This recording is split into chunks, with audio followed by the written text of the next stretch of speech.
お前はどこまで見えている。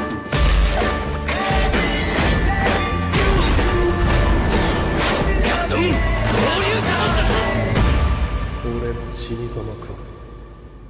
Ordinary villagers are walking along the streets of the village. It's lunchtime, Leaf is in the midst of the day, small queues have accumulated near the counters, restaurants and cafes are now the most crowded, shinobi who have completed their missions are walking around the village.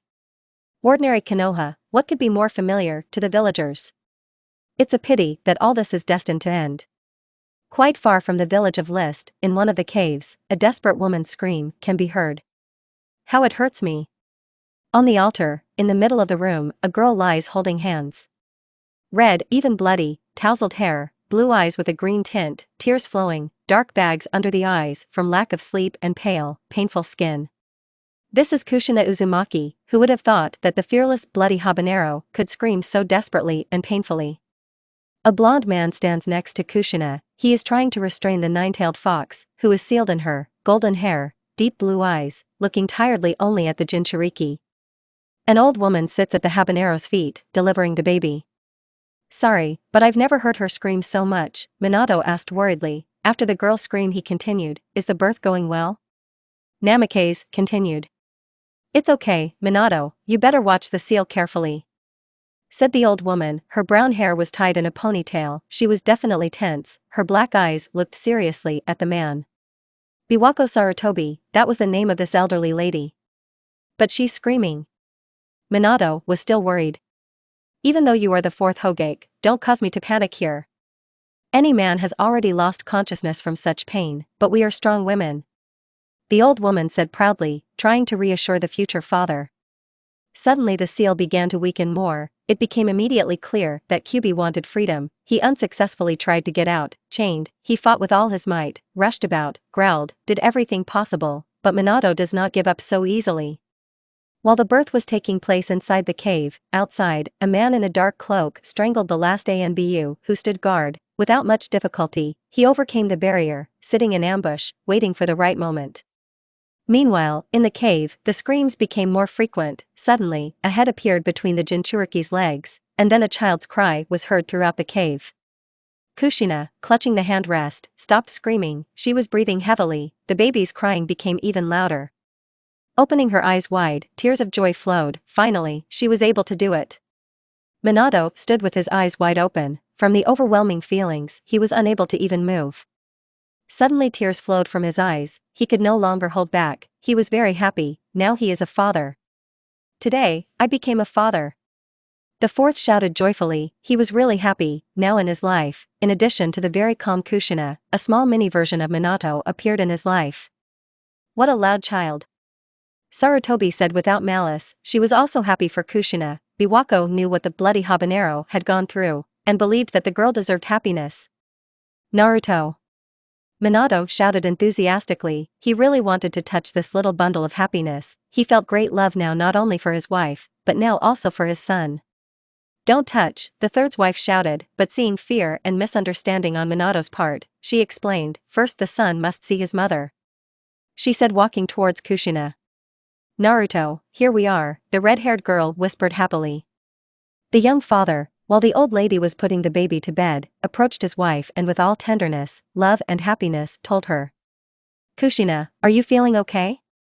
He asked, placing his hand on top of hers, thank you. He whispered quietly after hearing a quiet yes. Past.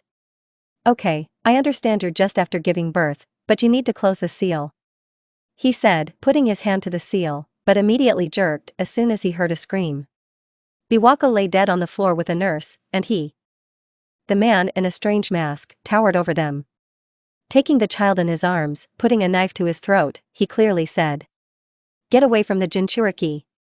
The enemy threatened. Minato immediately tensed up, getting into a stance, he was surprised how the strange shinobi, and what was it he, there was no doubt, was able to get through the barrier. Otherwise I will take his life, the masked shinobi continued to speak clearly, placing the kunai closer to his throat. Everything happened very quickly, a seal spread across Kushina's body, the nine tails will be able to get out at any moment, what to do? How can you choose between your beloved wife and your beloved son? Kushina felt more pain, the blonde jerked towards her, as Naruto was thrown up. Minato reacted quickly, using a seal. He instantly found himself near his son, taking him away from the blow, but it turned out to be not so simple. There were explosive seals on Naruto's blanket. The golden-haired one quickly teleports to someone's house, throwing a blanket there, quickly jumping away from the explosion. A piece of wood hit his leg. The man knew his wife was in danger, teleported in the blink of an eye, put his son in bed, and he went after his beloved. While Minato was saving his son, the masked shinobi wasted no time. He had already shackled the Jinchuriki, removing the Kyuubi. The Uzumaki clan was famous for its red or even bloody hair color, special techniques, mastery of Fuinjutsu, seal techniques, and of course endurance. Despite the fact that there are no former Jinchuriki, Kushina is still alive. The enemy shinobi, having received what he wanted, went about his business. At this time, the fourth had already managed to pick up his beloved, heading off to battle the enemy. It was already evening, darkness was slowly falling on Konoha. There was a shooting star in the sky, but in the cafe someone was sitting peacefully talking, and in the neighboring club there was noise and commotion. Someone is sitting with their family, and someone is getting ready to leave for work. Almost no one walks along the empty streets, only a lonely cat can run through in search of food. Shinobi and civilians walked around the village, approaching counters and shops. Everything was as usual, but something was wrong. There was a strange smell of danger in the air, as if something was going to happen, clearly not something good. Here, along one of the few streets, two shinobi are walking, one in a strange, even very green jumpsuit, which looked very ridiculous, a bowl-shaped hairstyle, very thick eyebrows, and a very cheerful appearance.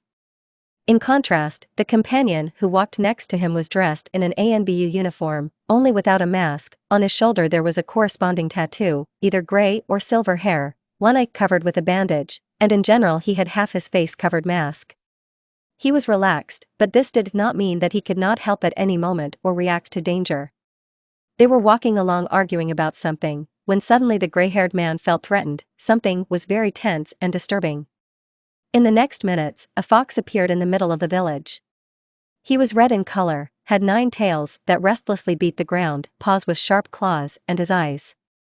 They were not like those of an animal. Something was wrong in them. He was subjugated, humiliated. He had long dreamed of getting out freedom from the cage, but not this way. Then something terrible happened. The demon began to destroy everything, destroying every house, tree, path, killing everything that moved or got in the way. The yellow lightning of Konoha entered into a battle with the fox. He was able to free him from control, but this did not mean victory. He would have to make a truly difficult decision, to seal the demon in his own son. How can he burden the poor boy with this? But everything has already been decided. Everything happened very quickly. Thousands, or even more, of people died. Half of the village was destroyed. Now Naruto lies on the mini-altar. Kushina does her best to restrain the tailed one with chains, which are a special technique of the Uzumaki clan. Minato prepares to use the seal of the god of death. When suddenly the fox is suddenly going to pierce the newly born child, the parents protected their son. Now they stand, bleeding, realizing that this is the end. The red-haired girl is about to say her last words. These were instructions for her son. They don't have much left, so the blonde let her say the last words. Naruto, don't be capricious, eat well, grow big, don't forget to bathe in warm water every time, please don't sit late, always get enough sleep, also. Let you have friends, even if not many, but let them be real friends, a couple of people. I wasn't an excellent student at school, but you have to study and train well. Of course everyone has your talents and weaknesses. If something doesn't work out for you, don't be upset. At the academy, respect your teachers and high school students. Drink alcohol only from the age of 18 and never drink too much, it's harmful. Don't forget about the 3 rules of shinobi, especially do not borrow money and do not steal. And the 3rd rule of shinobi, women. I am a woman myself, so I don't understand well, but in our world there are only men and women. You will also like girls, and maybe guys too, let them be good ones. Find a loved one who is like your mom or dad. And also, about the 3 rules of shinobi, don't hang out with the sensei, Jiraiya. Naruto, in the future it will be difficult for you. Many decisions await you, but you must be strong, you must be a dream, believe in yourself always, always, always, always. I wanted to tell you so much. I wanted to be with you, I love you so much. Minato, please forgive me for talking for so long. Nothing, the blonde assured. Naruto, I wanted to say the same thing as your chatty mother, he said, closing his eyes. Seal of 8-3 grams. A white flash illuminated the clearing. In the next moment, a blond man lay on the ground, motionless, and next to him was his wife. The third Hokage, Hiruzen Sarutobi, quickly runs up to the still living girl. Call for help. The old man shouted, Kushina, hold on. He said, looking straight into her eyes. Baby, his name is Naruto, Bloody Habanero, barely said, we named him after the main character of the book, Jiraiya. Naruto? Asked the third, of course, I will take care of him, I will take him under my wing. The Hokage stated confidently, Kushina, just hold on, help is on the way. As soon as he had time to say this, the girl closed her eyes forever. This day will be remembered by everyone, children, adults, shinobi, even animals who are deprived of a place to live, as if there had never been any forest around the village. Many people died, women cried, laying flowers on the graves of loved ones and relatives, men stood silently, trying not to show how painful and sad they are. Small children who have lost their parents will now live in an orphanage. The shinobi silently remembered their former comrades and relatives. There is a terrible grief for everyone in the village. The fourth Hokage and his wife have died. Who will protect them now? In all this commotion, no one noticed the masked shinobi. He was very unhappy. His plan failed, but now he knows who the fox is sealed in. He will wait for the day of reckoning. A small blonde hurricane is running down the street, hair sticking out in different directions, fluttering in the wind, blue expressive eyes, cheerfully looking at the sky, a wide, radiant smile on his face, tanned skin and strange 3 stripes on each cheek. A very cheerful boy, Naruto Uzumaki. It seemed that how could one not love such a miracle, giving positivity right and left. But not everyone was of this opinion. Passers-by, shinobi, sellers, everyone saw him off, with glances full of hatred. The child never understood why everyone hates him. What did he do wrong? Who did you offend? Now Naruto is 8 years old. Despite his young age, he has already suffered a lot of pain and suffering. Everyone hates him, despises him, even tried to kill him. The boy knew that the 9-tailed demon fox sat inside him. But the fox is a fox, and he is just child. He didn't do anything wrong, so why this attitude?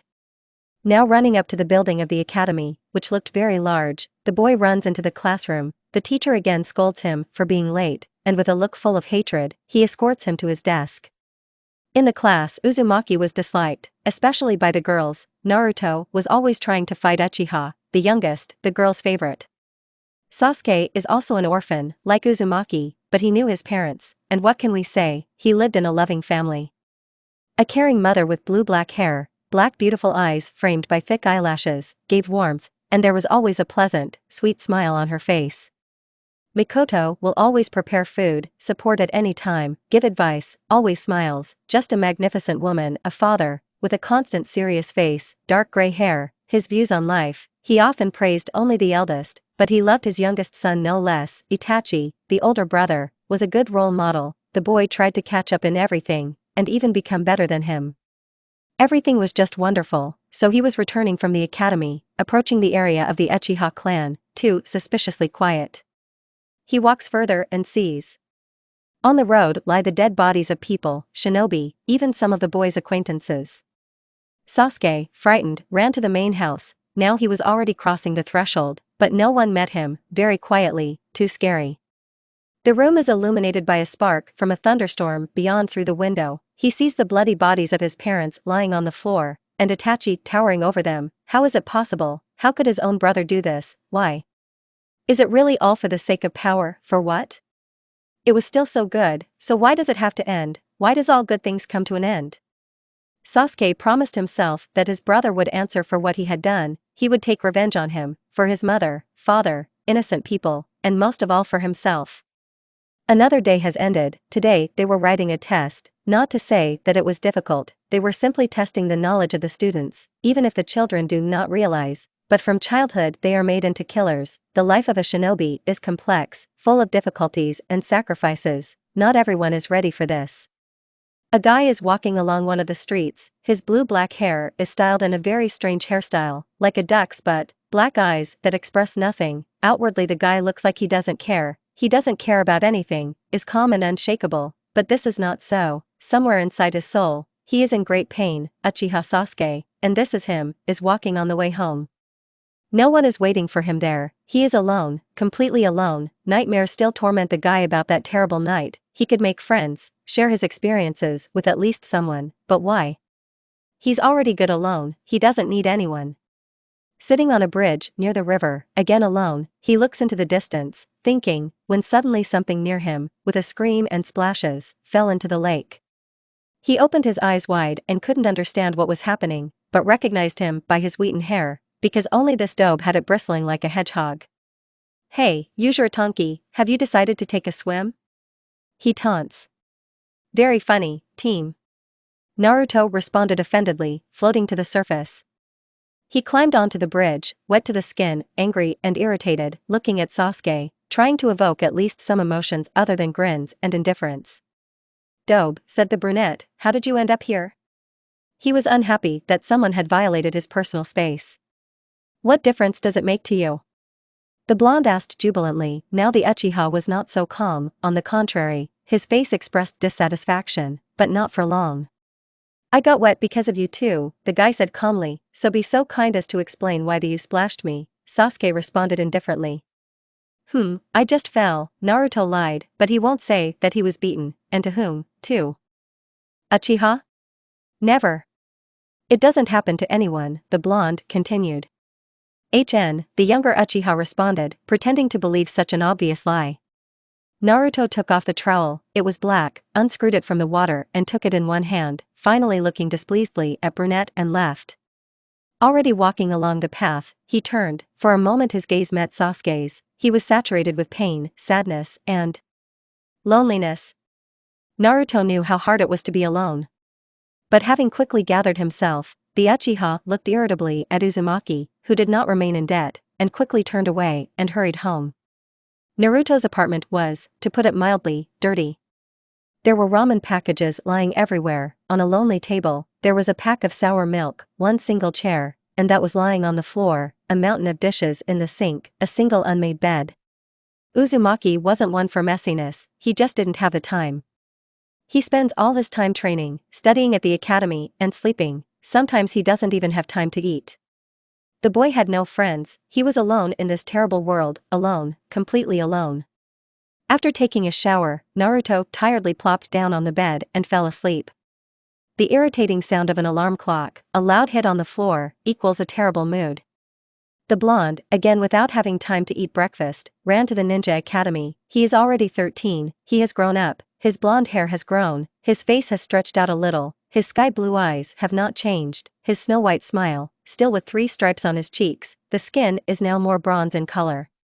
An orange trowel flutters in the wind, on the sleeves there is a beautiful pattern, a red spiral, the coat of arms of the Uzumaki clan. Under the trowel, there is a black t-shirt, orange knee-length shorts, black sandals on the feet, a sheath with kunai, shuriken and other ninja weapons on the hip. He was late again. Today they are taking a test. If he passes it, he will graduate from the academy, become a genin, become stronger, and finally be able to stand up for himself. At first, everyone took written theoretical exams. The blonde wrote everything easily, because he studied a lot for this. Although he didn't like to do it, he understood that if he was stupid, then he would be finished. In the world of shinobi the strongest, smartest and most capable survive. Then they moved on to the practical part. It was generally easy, especially for the blonde, since he trained a lot. Waiting for this day, after he passed all the exams, he decided to drop into Ichiraka ramen. There he celebrated eating ramen, and telling about his difficult life to the only person in Konoha who doesn't hate him. It's probably strange that a cook in a cheap eatery can become the only listener. Naruto really loved going to Ichiraka ramen. In his opinion, they prepared the best ramen on the planet here. The next day, everyone was sitting in their places at their desks, everyone was wearing Konoha protectors, the lists of teams and their commanders would soon be announced. Even Naruto was not late, he was sitting next to Sasuke, because his place was taken. Sakura was sitting to Naruto's right, she's very unhappy that she can't sit with Sasuke, so in her head, the girl has already managed to mock Uzumaki for a whole month, but no, a year ahead. Irika, the sensei, entered the class. Everyone became quiet, watching the teacher, when suddenly Irika spoke. Congratulations, you all passed. Now I'm announcing the team number, composition and commander, remember. Irika said sternly. Everyone held their breath, everyone wanted to know who they were on the team with. Team 10 Yamanaka Ino, Nara Shikamaru, Akimichi Chuji, Commander, Sarutobi Asuma. Team 8 Aburame Shino, Hyuga Hinata, Inazuka Kiba, and Akamaru, Kiba's dog, Commander Yuhi Kurinai. Team 7 Haruno Sakura, Uchiha Sasuke, Uzumaki Naruto, Commander Hatake Kakashi. Naruto fell into shock. He didn't really want to be on a team with the Uchiha and the Pink Beast. Sakura Haruno is a girl, if you can call her that, with pink hair, the color of Sakura. Green emerald eyes, pale skin and a bad temper. She had a split personality, one was a proper pretty girl, and the other was a real monster. Sakura herself was very happy, she loved Sasuke very much, she was a real fan, she wanted to be with him and have children from him. In general, she was no different from other such fans. True, the girl was quite smart, because she read a lot to attract the attention of her idol, but he didn't even look at her. Not to say that Sasuke was very happy, one was crazy, and the other, as the brunette himself believed, was a burden, Naruto. So, go to your classes, your commanders will be waiting for you there, good luck. Iruka said cheerfully. Everyone had dispersed, some had already left with their sensei, only Team 7 was waiting for their commander. There were 3 people in the audience, all of them sitting at different ends of the room, Sasuke near the window, Naruto near the door, and Sakura at the teacher's desk. Where's our sensei, right, Sasuke? The girl asked indignantly, hoping that the Uchiha would notice her, but he completely ignored her. Suddenly the door opened, there stood a gray-haired man, one eye covered with a protector, and a mask covering half his face, dressed in a standard Jounin uniform, and in his hands was some kind of porn, a book. Hi, guys, the shinobi greeted and continued, let's go to the roof, we'll meet there. Without further ado, he disappeared in a cloud of smoke. All dissatisfied with the punctuality of the teacher, they went to the roof, where they sat down and began to get acquainted. Sensei, set an example so that we can introduce ourselves too, Sakura suggested. Okay, my name is Kakashi Hatake, I won't tell you what I like and don't like, talking about a dream is also useless. And I have a lot to do, the ninja said thoughtfully, and now you, let's start with you. Kakashi said pointing at Sakura. Well, I'm Sakura Haruno, what I love, or rather who, a languid glance towards Sasuke, my favorite pastime, she giggled, looking towards the Uchiha, my dream, and a strange squeal. I see, what don't you like? Hatake asked. Naruto. She shouted. Mutually, said the blonde. Now, you, Kakashi looked at Sasuke. My name is Sasuke Uchiha, I like almost nothing, and I have no dreams, because I know that my goal is real, I will restore my clan and destroy someone, the guy said with a serious face. Sakura was in a stupor, Kakashi expected the guy to do something like that, and Naruto was silent, he was also slightly dumbfounded. Well, the shinobi responded, breaking the silence, now the last one, and pointed to Naruto. My name is Naruto Uzumaki. I love ramen at Ichiraku, I don't like waiting for it to brew, I like to train, I don't study very well, it's boring. And the dream? Maybe to become the strongest shinobi of the village? I have a lot of plans for my life, he answered awkwardly scratching the back of his head. I see, was all Kakashi could say, see you tomorrow, come early, we will have a survival mission, and yes, if you don't want to throw up, it's better not to eat anything in the morning. He disappeared, again in a cloud of smoke, everyone was now thinking about their own, without hesitation, Sakura began to stick to the Uchiha, and Naruto simply left to eat ramen, and so the first day of team number 7 ended. What will happen tomorrow, what kind of mission? Will they be able to pass the test? They will find out only tomorrow. Not far from Konoha, a small clearing among a dense forest, somewhere in the distance, you can hear the chirping of birds, the rustling of animals running past, the rustling of grass and leaves.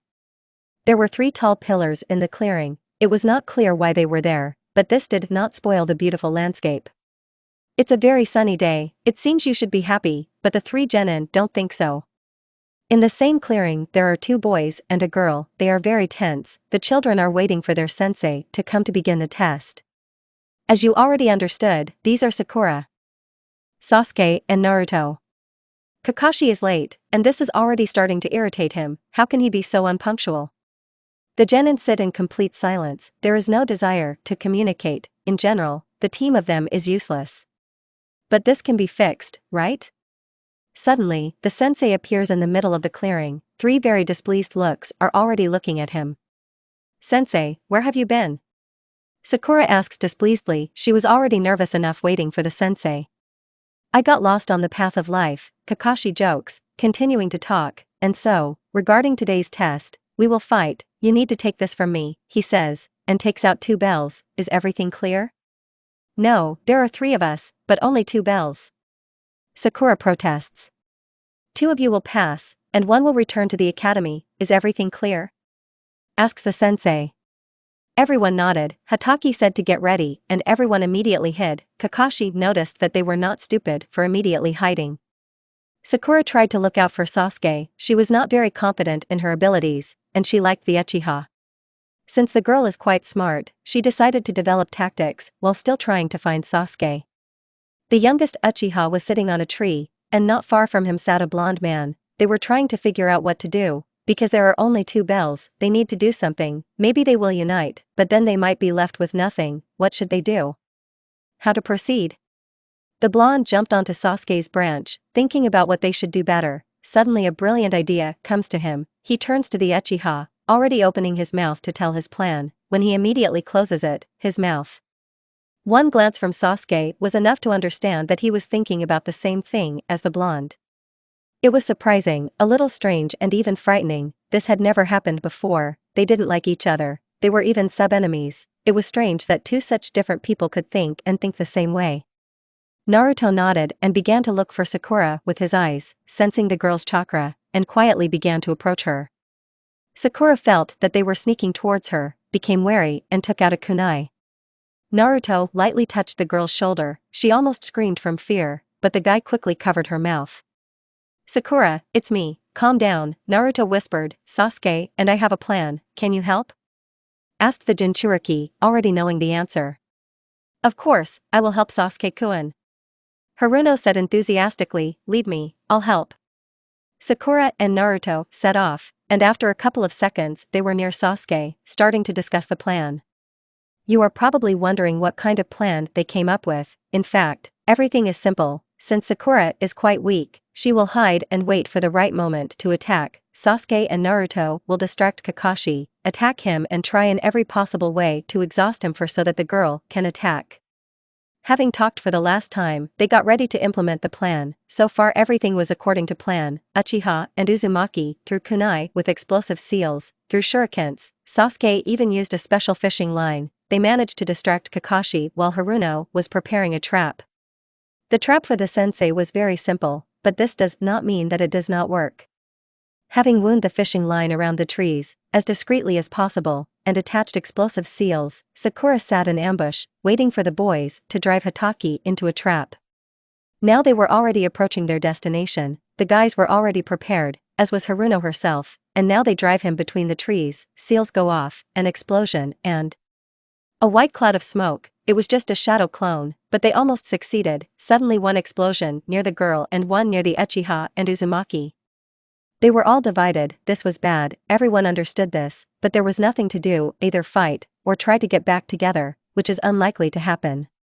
Sakura jumps from branch to branch, when suddenly she hears a scream, turns around. And there is Sasuke. How can she not help him?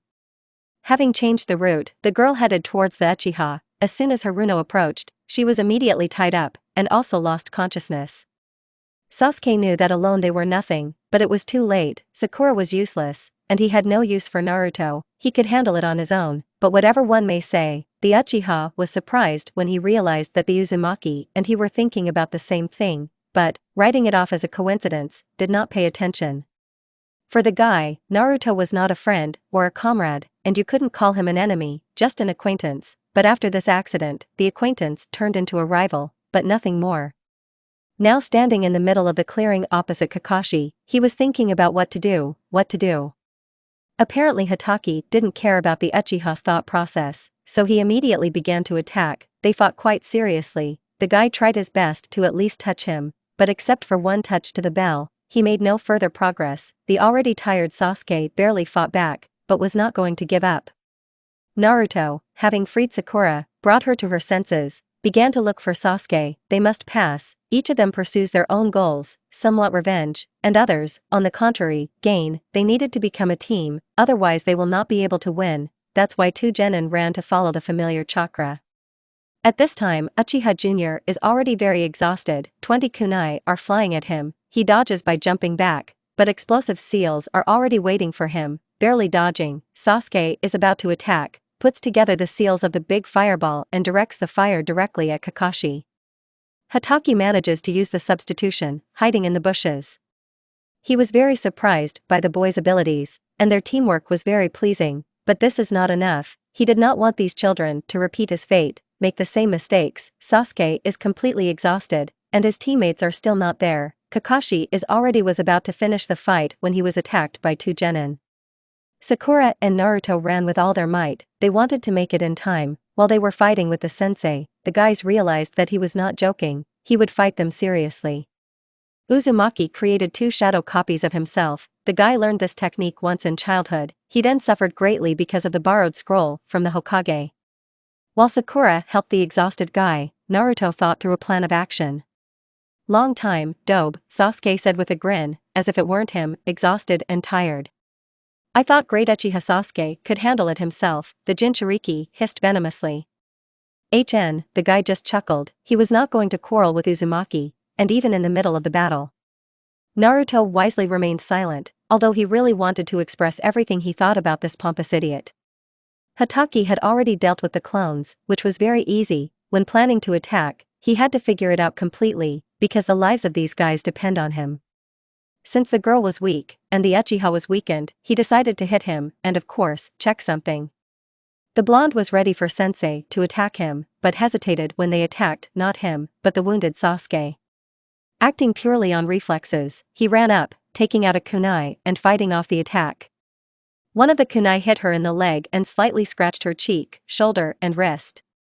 He was ready for the second attack, but it did not come. Instead, sensei came up and said, "Congratulations, you passed, guys." Most likely smiling, although it was not clear because of the mask, Kakashi said.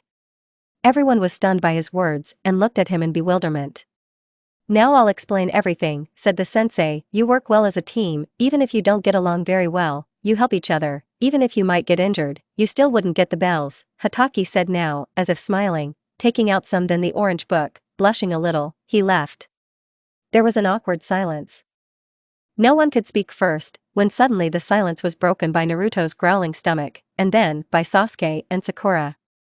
"Maybe we'll go and eat, and celebrate at the same time." The blonde said cheerfully, not to say that he really wanted to be close to the Uchiha, especially with Sakura, but he wanted to eat, and he asked for the sake of decency. He didn't think that they would follow him, but... "Okay, let's go," Sasuke responded indifferently.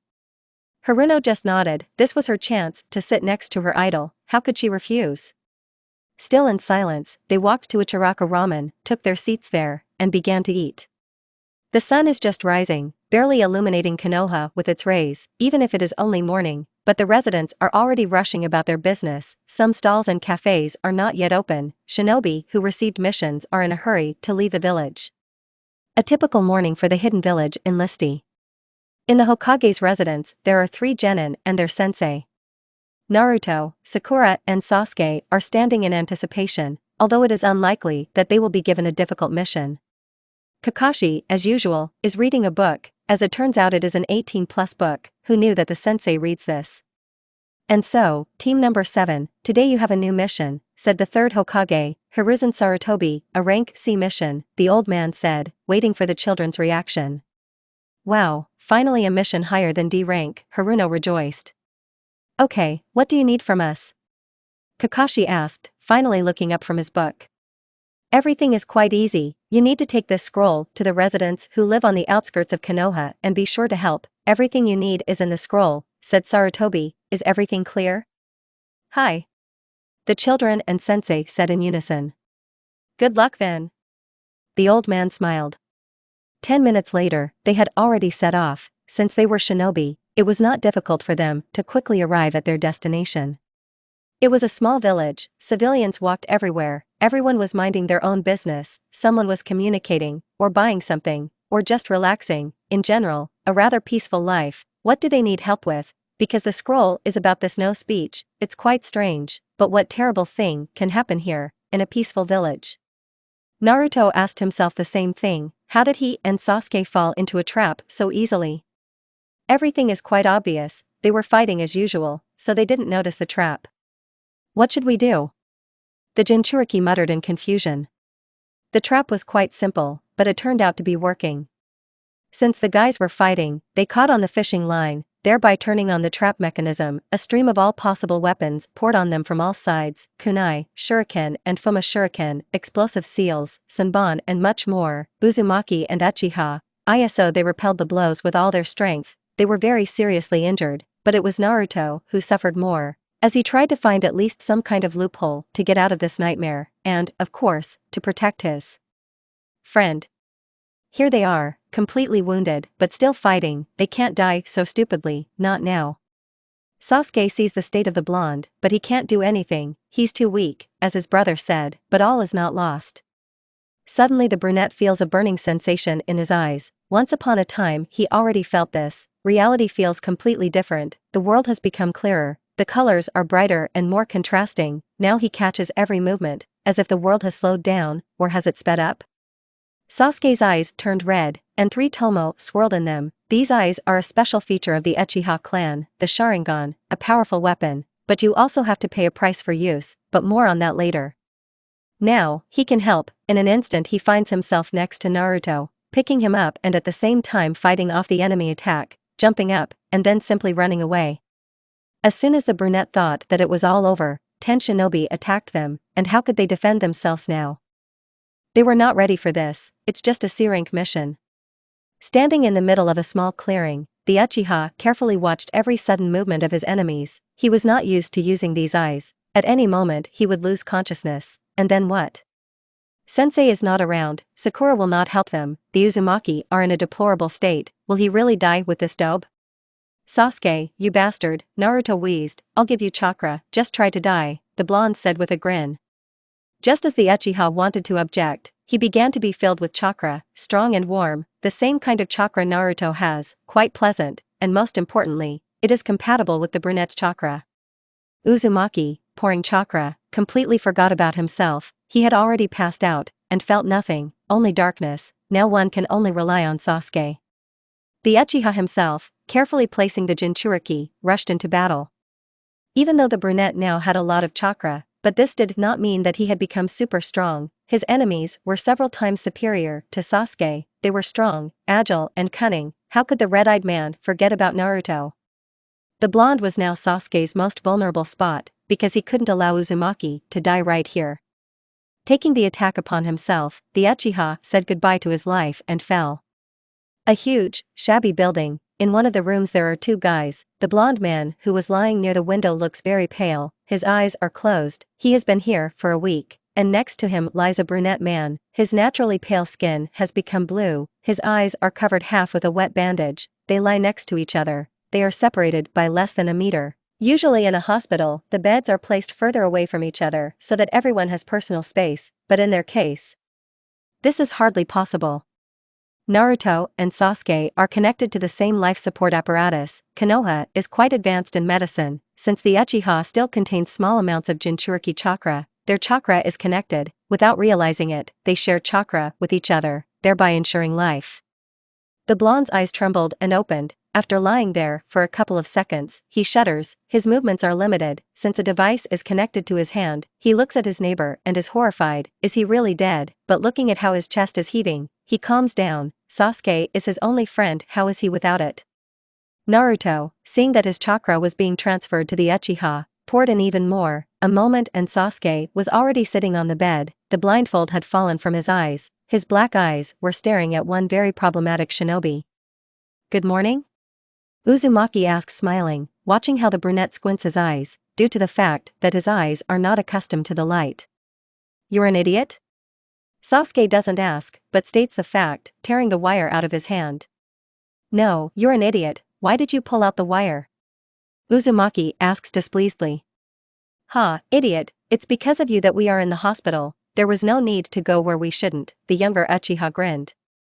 Then they entered the ward, and the guys immediately became quiet. Sakura and Kakashi came to visit the patients. They were already waiting for the 2 idiots to wake up. Haruno, out of joy that her idol woke up, ran to him, but was stopped.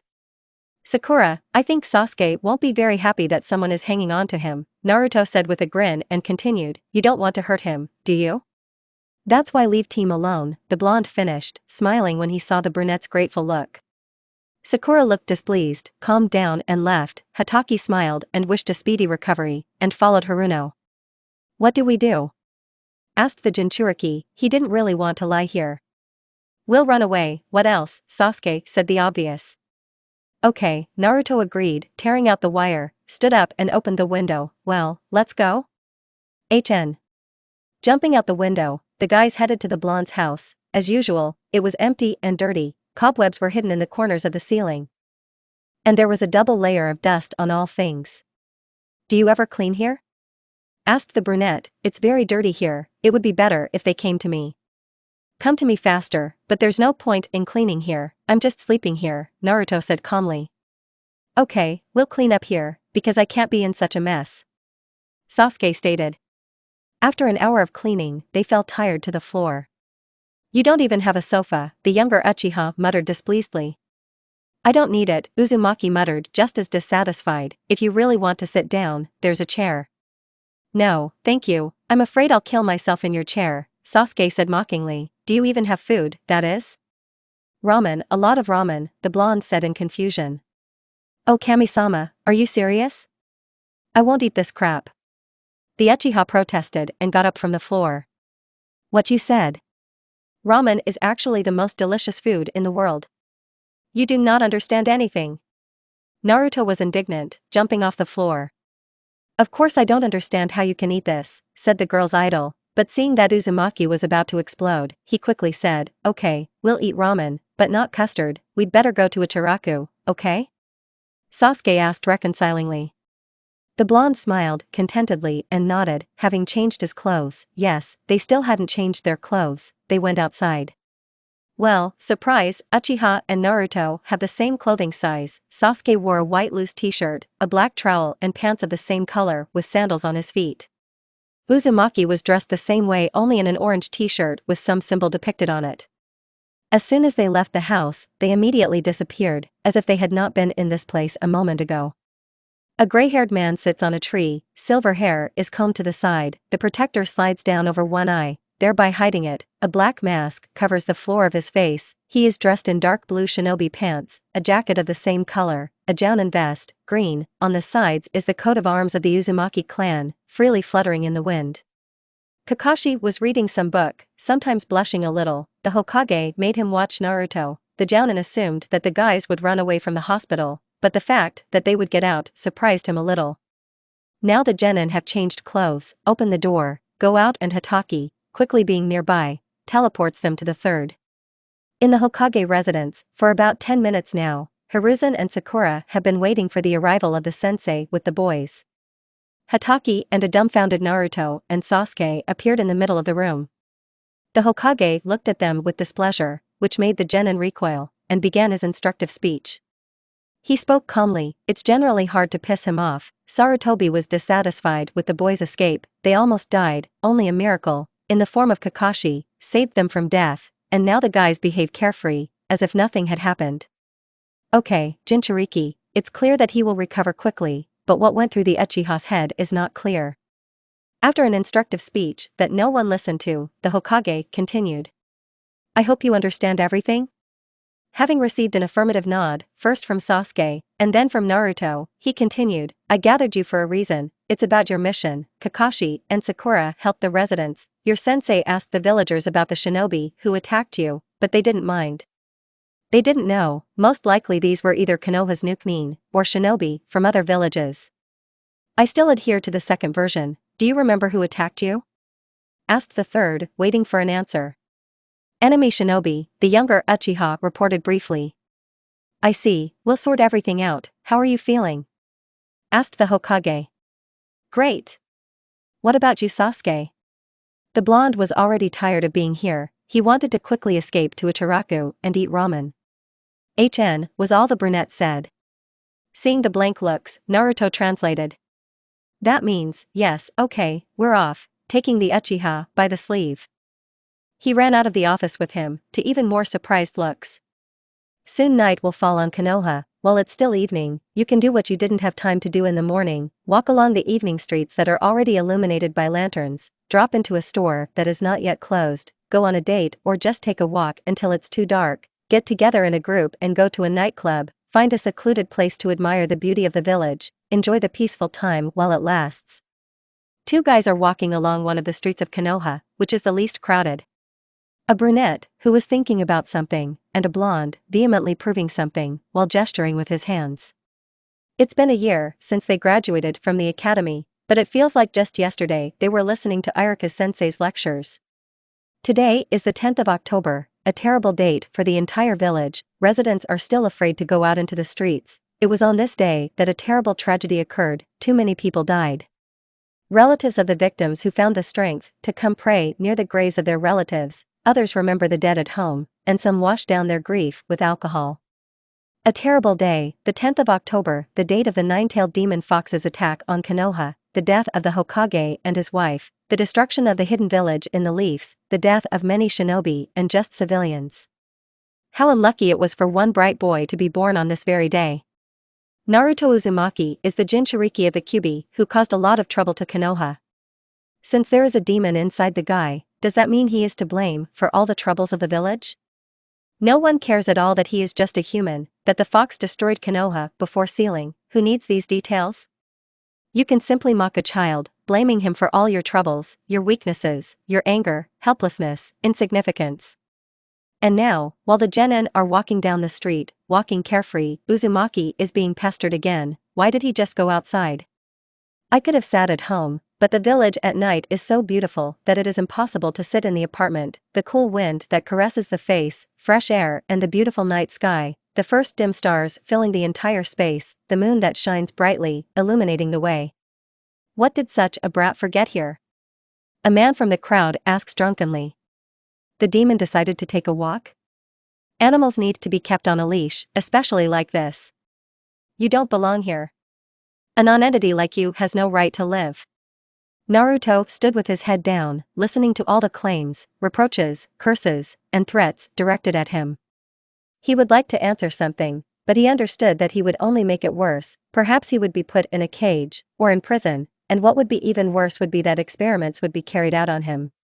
Sasuke, who stood next to the Uzumaki, did not understand why they hated the blonde so much. He was noisy, funny, annoying, clumsy, but he thought quickly. If the situation required, he helped, inspired, encouraged, gave warmth like the sun. Why are these people, they hate him so much? Enough, shut up. It seemed that the usually calm brunette could not scream, but it seemed that he was driven out of his temper. Oh, it's an Uchiha, you're no better than a demon. The last survivor of the clan. At this point Uzumaki exploded. He could endure humiliation in his direction, but he did not allow his friend to be offended, especially when he was the only one. Naruto swung as hard as he could and hit one of the men in the face. He was furious. While everyone was confused, the genin quickly slipped away, jumping on the rooftops and admiring the view. Why do they call you demon? Asked the brunette, a question that had been tormenting him for a long time. You do not know? The blonde was surprised, but then noticeably saddened. Inside me, the nine-tailed demon fox is sealed. My parents sealed it, in me. An awkward silence hung, but then it was interrupted by Sasuke. And? Is this why they hate you? A stupid reason, even an excuse, said the younger Uchiha. Is it true? You think so? This is great. The Jinchuriki said joyfully. By the way, today you have, Sasuke wanted to say, but was blatantly interrupted. No. That is, yes, I just don't celebrate it. Why? There must be a reason? It's my birthday, so it's up to me whether to celebrate or not. Yes, but strange. HN. I see. Come to me? Let's mark my HN. That is great. Went. Having reached the Uzumaki house, taking the cake with them, they set up a table, sat on the floor and began to celebrate. Here, said the Uchiha, while inserting a candle into the cake, make a wish, dobe. Okay, team, the blonde smiled, closing his eyes, making a wish, and then blew out the candles. I'm done. HN, was his answer. How eloquent. Naruto responded dissatisfied, while smiling happily. Why are you smiling? In response, Uzumaki smiled at all 32, he will remember this day well. For the first time in his life, he did not celebrate this holiday alone. Usually, Naruto ate in splendid isolation, super tasty ramen, and now his friend is sitting next to him, the only friend, the only one who understands him, the only one who is also completely alone, only they can pull each other out of this deep abyss. Shikamaru Nara is a guy with dark hair that is tied into a pineapple ponytail, brown eyes, and an always dissatisfied look. He is quite smart, but very lazy, constantly sleeping or looking at the clouds. He is a good friend, but is unlikely to be able to carry on a conversation. Akimichi Chuji is a fat guy, brown hair that looks like buns because of the thread that divides it into two parts, black cheerful eyes, cute pink curls on his cheeks and a white scarf. Akimichi constantly eats something, usually chips, and also gets terribly angry when he is called fat. It may seem that he is nasty, but in fact Chuji is a very sweet and kind guy who wouldn't even hurt a butterfly. Ino Yamanaka is a blonde with bangs that fall over one eye, the rest of her hair is tied up in a high ponytail, blue big eyes, milky beautiful skin. She is from one of the influential Yamanaka clans. They are famous for their excellent mind control. Their commander is Sarutobi Asuma, a brunette with a beard, brown eyes, and a serious look. He is a good and kind man, even if he smokes like a locomotive. The most powerful clan in Konoha at the moment is the Hyuga clan. A distinctive feature of the clan are lilac eyes, the Byakugan. Their owners can look at 360 degrees, through clouds, darkness, earth and flesh, and see the chakra of a shinobi. The clan is divided into two branches, secondary and main.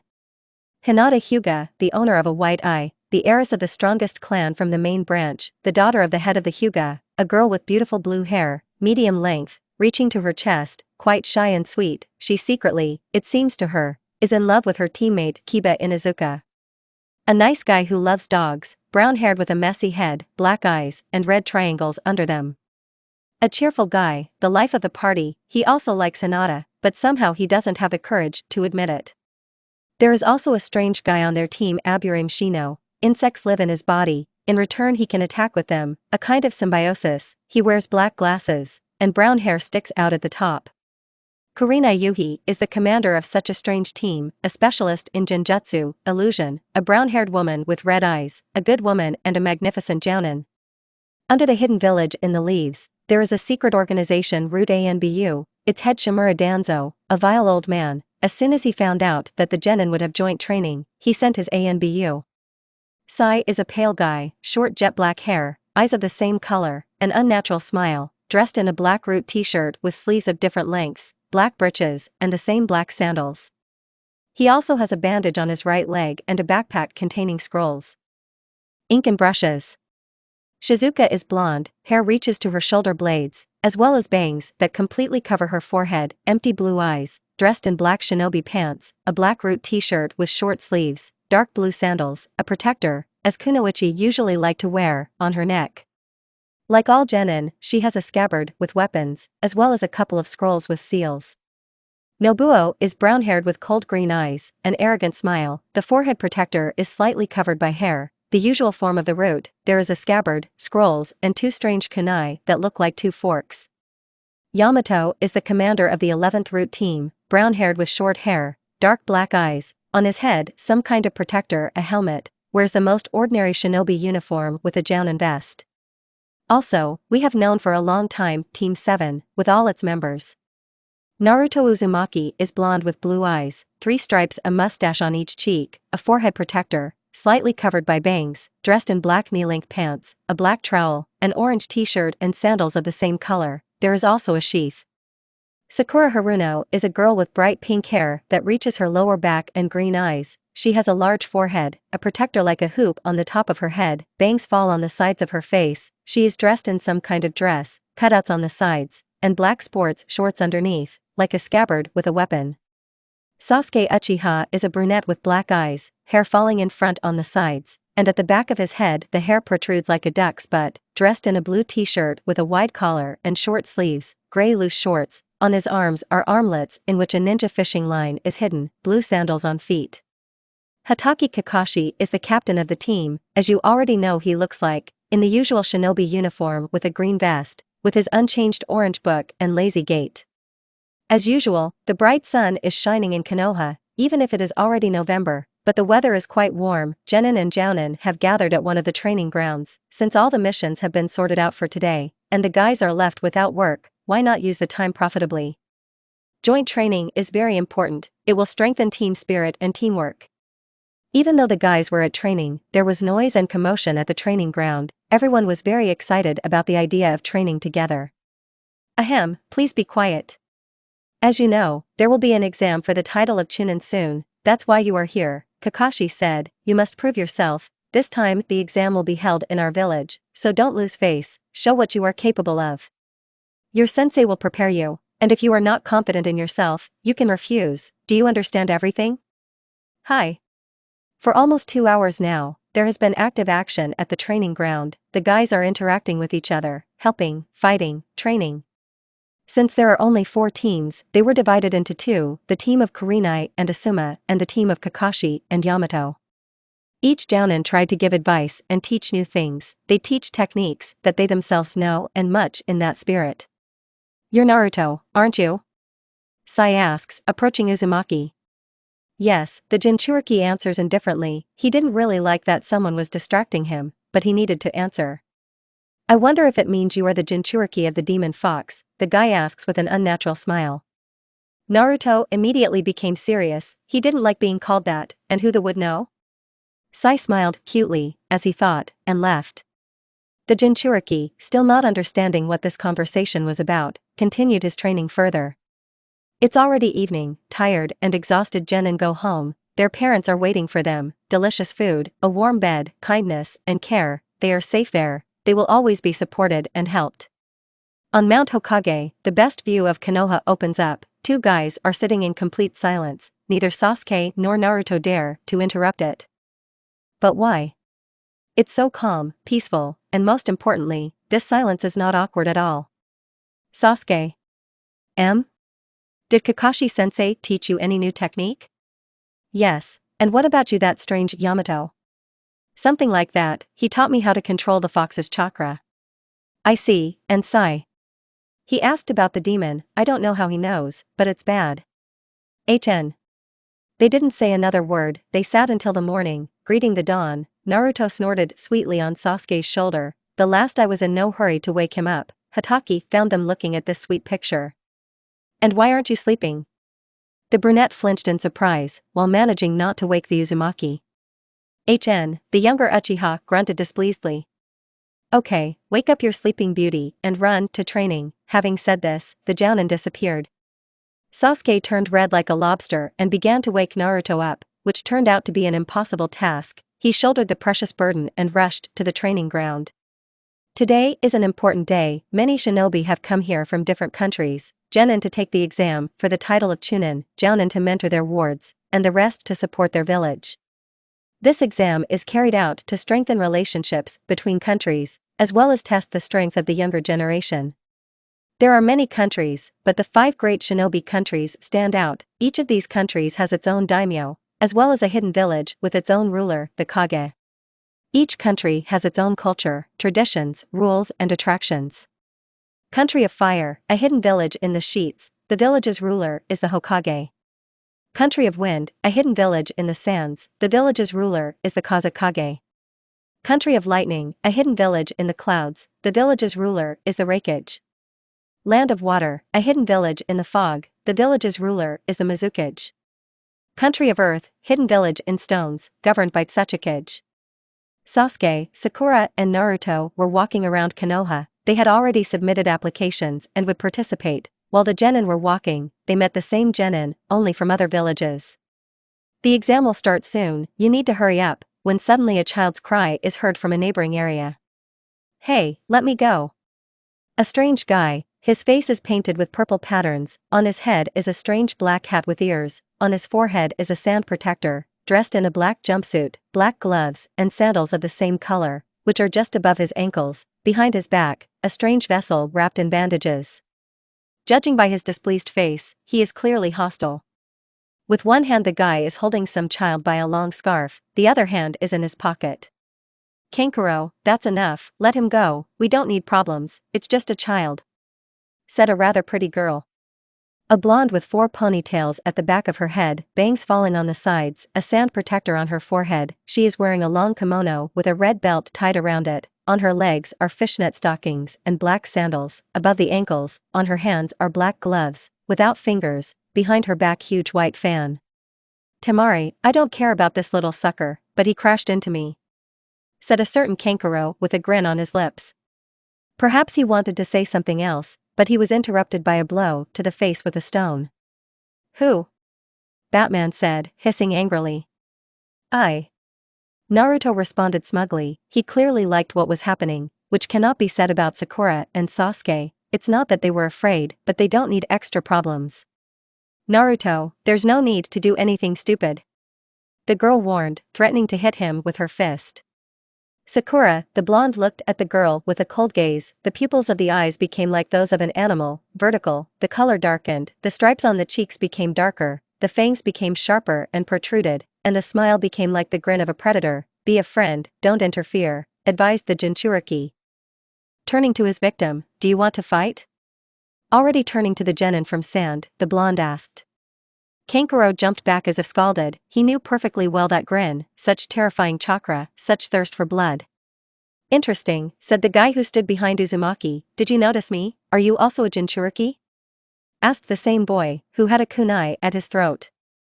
Genin, whose hair is red with a red tint, protruding in different directions. On his forehead there is a red kanji for love, azure eyes that express nothing, surrounded by a black outline around the eyes. The guy had no eyebrows, a black jumpsuit, his shins were wrapped in bandages, there are black sandals on the feet, a white scarf is wrapped around the torso, and a vessel is attached to the back. The whole appearance of the guy gives me goosebumps. A terrible thirst for blood emanates from him, and his dissatisfied face, in addition to everything else, makes him a monster. "My name is Gaara no Dog. Uzumaki Naruto. I will remember your name. The guy next to you. Uchiha Sasuke. Interesting blowing." This whole picture was observed by both Genin and Anbu, who were sent by the Hokage to spy on the Jinchuriki. After such a short conversation, they parted ways. Sakura was still in shock. She did not expect that Uzumaki could be so scary. The younger Uchiha was extremely dissatisfied. He didn't really like what was happening, but decided to prudently remain silent. After this misunderstanding, Team 7, in complete silence, reached the building where the first stage, the written exam, would take place. While they were walking to the right office, they saw a huge line in some office. Not understanding why everyone was crowded there, the guys silently walked to the right one. There were already many different genin there. Everyone was determined to win. They were already allowed to enter the classroom. Everyone sat down in their places, and a menacing man stood near the blackboard. "My name is Abiki, I'll tell you the rules," the examiner said in the same menacing voice. "If you are caught cheating, you will be immediately disqualified. Since everything is clear, start." The guys who crammed everything at the academy easily began to decide who was not so good in the theoretical part. They guessed that among the genin there were shinobi who had the answers. They just had to not get caught. Who was not careful, they were disqualified. Everyone used what he could: brains, techniques, jutsu, even weapons. The essence of the exam is to test knowledge and the ability to obtain information.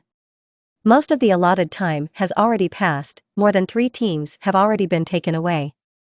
Sasuke copied with the help of the Sharingan, Gaara, thanks to the third eye technique, and Naruto, who practically didn't learn anything at the academy because he was training all the time, simply copied from Hinata, taking advantage of the kindness of the girl, and she herself suggested it, so why not? The exam time passed, a couple more teams were taken away, everything was written, it seemed that everything was behind us, but... And now it's time for the 10th question. But I warn you, if you don't answer it, you will remain genin forever. If you leave now, you can retake it when the next exam comes. The majority began to raise their hands, and half left, only the bravest remained. Everyone tensed in anticipation of the last question. What was so difficult about it, that half left with their tails between their legs? "Did you think everything well?" Having received affirmative nods, he continued, "You passed everything. You didn't let your team down, and you didn't chicken out in the face of a possible problem. Well done." Anko Madarashi is a rather beautiful kunoichi, pretty face, neat nose, brown eyes, a konoha protector on her forehead, covered with bangs, short purple hair, tied in a ponytail at the back of her head, dressed in a mesh turtleneck with mesh shorts, an orange skirt on top, a beige coat, on her feet are black sandals. Now the genin who have passed the first stage are listening to the second examiner. Anko. The woman talked about the forest of death, the place where the second stage will take place. This is a very dangerous place inhabited by various types of giant and poisonous wild animals and plants, which is fully reflected in its name. There are 4 entrances to the forest. It is also surrounded by a metal fence along its entire perimeter with 44 gates distributed around it at equal distances, through which the genin pass before the test begins. This training area consists of a forest, a river, and a tower located in the very center. Well, you need to sign a document stating that if you die, then no one will be held responsible. There are a lot of all sorts of creatures in this forest that will be very happy to eat you, so if life is dear, it's better to leave, and who don't chicken out, go to that gazebo over there, you will be given a scroll there. Your main task is to get to the tower with 2 opposite scrolls. If you don't make it at the appointed time, then disqualification, and also, don't open the scroll, if that's what it is. Advice. Anko said and disappeared. Many, after such a terrible speech, simply left. They still wanted to live, and everyone who was confident in themselves went to the gazebo. Well, are you ready? Asked. I don't understand where. The examiner appeared. Guys, open the gate. Well, let's go? Naruto asked to maintain team spirit. Yeah. Sakura supported. She was a little scared, but is she a coward? Even her eternal rival in love, Ino, is not afraid, and besides, how can she let down Sasuke's beloved Kuin? HN. As soon as the last team entered, all the exits closed and the challenge began. Before Team 7 had time to go far, they were immediately attacked by a huge creature. While Uzumaki and Haruno were dealing with the monster, Sasuke caught the chakra of the opponents. They were nearby, and most likely were moving here. Naruto, enemies are approaching us. Sasuke reported. Okay, Sakura-chan and I killed the monster. We need to prepare a trap for the enemies, Uzumaki muttered thoughtfully. Let Sakura do this. The brunette heard Naruto mumble. She's good at it, and you and I will attack. Is everything clear? Hi. Said the girl, preparing a trap. Since when are you a commander? The Jinchuriki asked displeasedly, while following the Uchiha's instructions. HN was his only answer. The enemy shinobi were already approaching, lying in ambush. Naruto and Sasuke were waiting for the right moment to attack. They had done this many times, and it always worked. The genin fell into Haruno's trap, and then they were attacked by Uzumaki and Uchiha Jr., tying their enemies to a tree, but unfortunately they had the same scroll as Team 7, deciding that it was unwise to let potential enemies go. They left them there. If they are shinobi, then they will be able to get out. Other teams were not doing any better. Either they were killed, or the same scrolls came across, and someone simply fought to the death. True, of all of them, one team was different. No, the red-haired guy, Gaara, the girl with a huge fan, Temari, and the guy, Batman, Kankuro. The first one simply smashed everyone to smithereens. Gaara is the Jinchuriki of the one-tailed one. His bijou is very bloodthirsty, so a terrifying thirst for blood emanates from the guy a meter away, killing everyone who gets in his way. He quenched the thirst of the one-tailed one. The sight is simply terrible. The Jinchuriki, with a crazy smile on his face, kills all the genin in a row, leaving nothing of them, and behind him, brother and sister, watching all this in horror. Gaara, we already have a scroll, maybe that's enough. Are we already through? Kankuro asked, shaking with fear. The red-haired man looked at him with a murderous look, thereby shutting him up. Kankuro is right, you are quenching the monster's thirst, and we have to watch this. Have you thought about us? Temari asked, raising her voice, but she would rather not do it. The Jinchuriki, still silent, directed the sand at his sister. If Batman had not intervened in time, there would have been no wet spot left of the girl. A dark red tower stands in the middle of a large forest, the final path for those who have obtained both scrolls. The door opens, 3 guys come in, absolutely clean, without a single scratch, as if it wasn't them, they had just been in the forest of death. Gaara, Temari, and Kankuro were the very first to arrive, and they also managed quickly. They would have been here a long time ago if not for the mini-genocide that the one-tailed Jinchuriki carried out. The shinobi who were watching what was happening in the tower through cameras were surprised. To put it mildly, this was a new record, and it is unlikely that anyone will beat it in the near future. More genins arrived later, but one interesting team stood out: Might Guy's genins.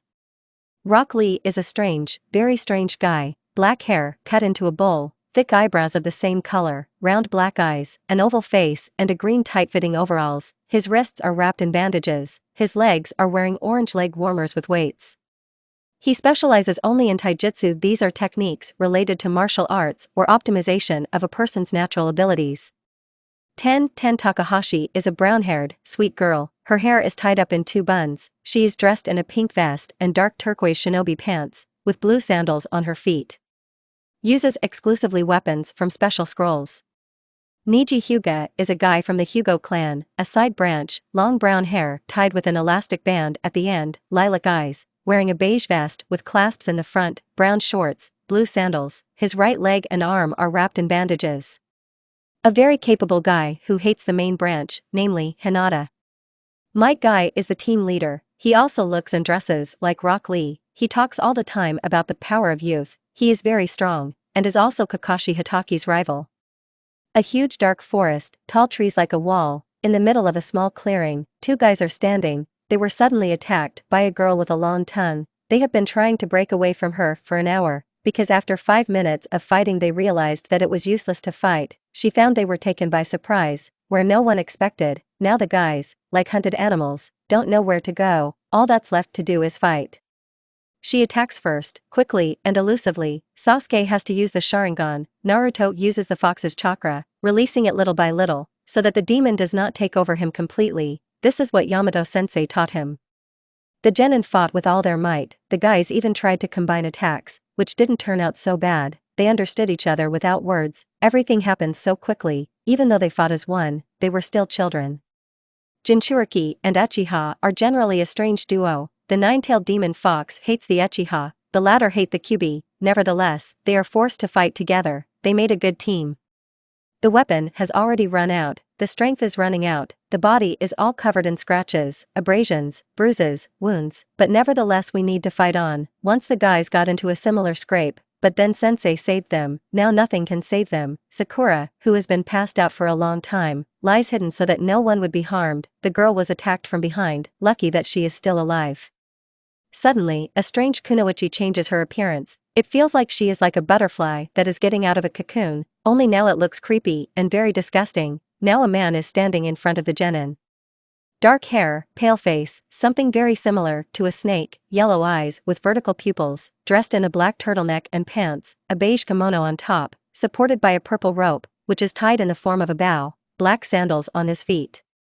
Orochimaru, that was the name of this snake, grabbed Uzumaki, and then threw him away with all his strength, leaving him alone with Sasuke. The Uchiha dodged as best he could, but it was difficult without the blonde. Naruto himself had not yet woken up, now he was far in the depths of his subconscious. A strange room, the walls, ceiling and floor are the same color, dirty yellow. On the ceiling there are a bunch of pipes that intertwine with each other, going into the distance. Everywhere there is water, reaching up to the ankle.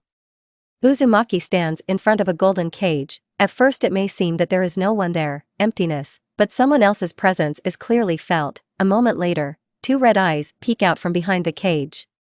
"Did you show up?" The beast chuckled. "Well. And what do you want?" I see, you need my strength, right?" No. Haha, you yourself are not sure of your own words, so do you need strength, or do you want your precious Uchiha," he hissed the last word, "to be killed by the old snake?" "Sasuke? I don't want him to die, but I don't want to take your power either. You're already using it, you pathetic person. Are you silent? I need your strength, yes, but what do you want in return?" "So far, nothing. After your words, I somehow don't really want to believe you." Naruto squinted. "Well, you need strength, not me." "Okay, on the hands," but realizing that he had blurted out something stupid, he immediately corrected himself, "on the paws." He hit himself on the head, well, on the paws and arms, wow. Kyuubi barely restrained himself from laughing out loud. "Oh, yes, I forgot to introduce myself. I am Uzumaki Naruto, although it seems to me that you already know me." Quick-witted, "I'm Kurama, that's kind of my name." Yeah, okay, Kurama, I'll go, bye and thank you, I guess?" The blonde smiled one last time and left. he needed to save his friend. For some reason it seemed to Naruto that he was still alive. Yay, my back, the blonde complained into the void. The same forest of death, teeming with all sorts of creatures, the sun is setting, and so in the dark forest, now darkness reigns. Naruto is jumping along the branches of tall trees. He stopped for a split second, and the branch under him broke. Having risen, the Jinchuriki rushed as fast as he could to the fading trace of his friend's chakra. So he runs up to a small clearing, to the same one. He already sees how Orochimaru bites the brunette on the neck, how Sasuke, writhing in pain, sinks to the ground, how he screams. Naruto no longer understands how his claws grew, how he blushed the irises of his eyes, his hair stood on end, and he was enveloped in orange seething chakra all over, from head to toe. He himself no longer remembers how he fought with the serpent, how he screamed in pain when his body was deformed, simultaneously breaking all the bones and immediately healing. The blonde woke up only when someone called him. The Jinchuriki turns his gaze to the Uchiha, barely breathing, which was difficult for him, lying on the ground, but still alive. The fox's chakra instantly evaporated, no longer paying attention to the pain from the strong changes in his body. He quickly ran up to his comrade. Sasuke? Naruto asked, stuttering. Hey, can you hear me? Topic? Shut up, Dobe, the brunette groaned. Everything is fine with me. Take Sakura and get out of here. Of course, the blonde said quickly, picking Sasuke up by his side. He went to look for the girl, while he was running away from Orochimaru, who was not even going to catch up with them. The younger Uchiha had already passed out.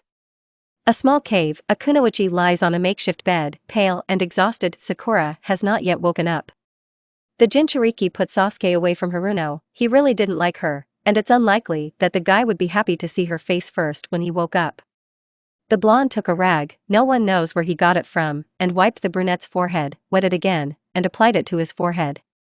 It's already dawn. It's a pity that the sun is not visible from behind the trees. It's bright red. In a small cave where the injured Sasuke and Sakura lie, a blonde man is sitting. He's very tired. He's feeling sideways. He really wanted to sleep. At least for a minute. Cover your eyes. But what if someone attacks?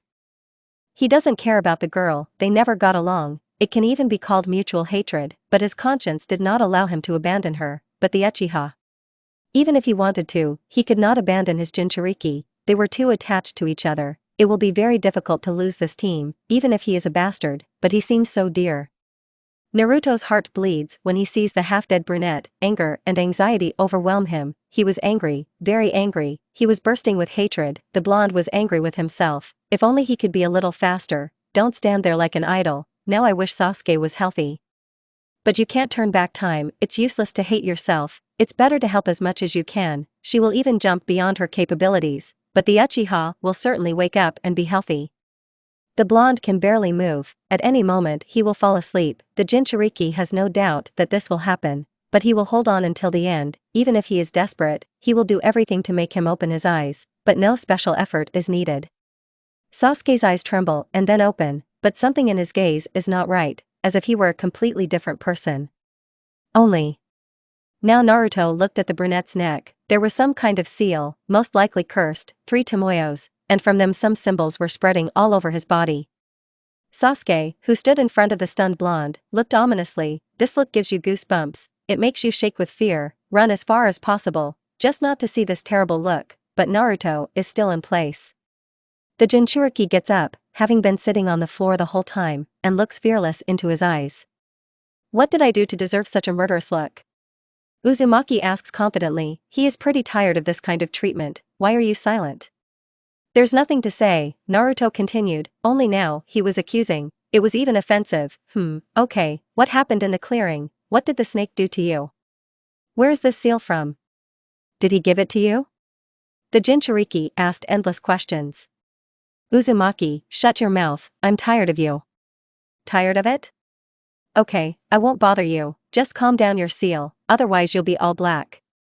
Having said this, the blonde left. Not far. He couldn't leave them unattended. At the same time Uchiha Jr. was trying to figure out the seal, and even somehow pacified it, if you can call it that.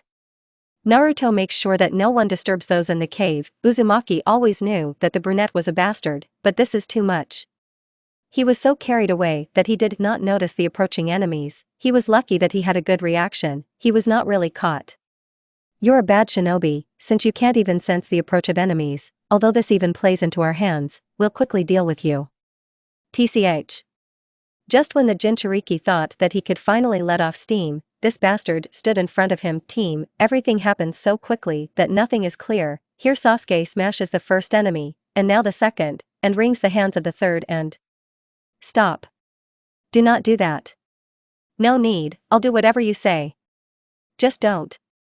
Shouts the guy whose hands were twisted, but it doesn't save him. To the fullest extent, the genin screams in pain. The Uchiha broke his hands, his main weapon, although now it doesn't matter, it hurts a lot. But Sasuke doesn't stop, he twists them even more, and a scream full of pain, fear and despair is heard in the clearing again. Sasuke, hey, you bastard! Sasuke! Uchiha! The blonde shouts, trying to shout over the crippled man, that's enough. What happened to you? Sasuke. Naruto runs up to the Uchiha and punches him in the face as hard as he can.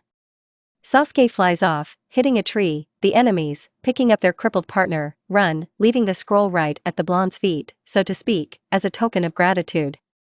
What are you doing, cretin? Sasuke shouts.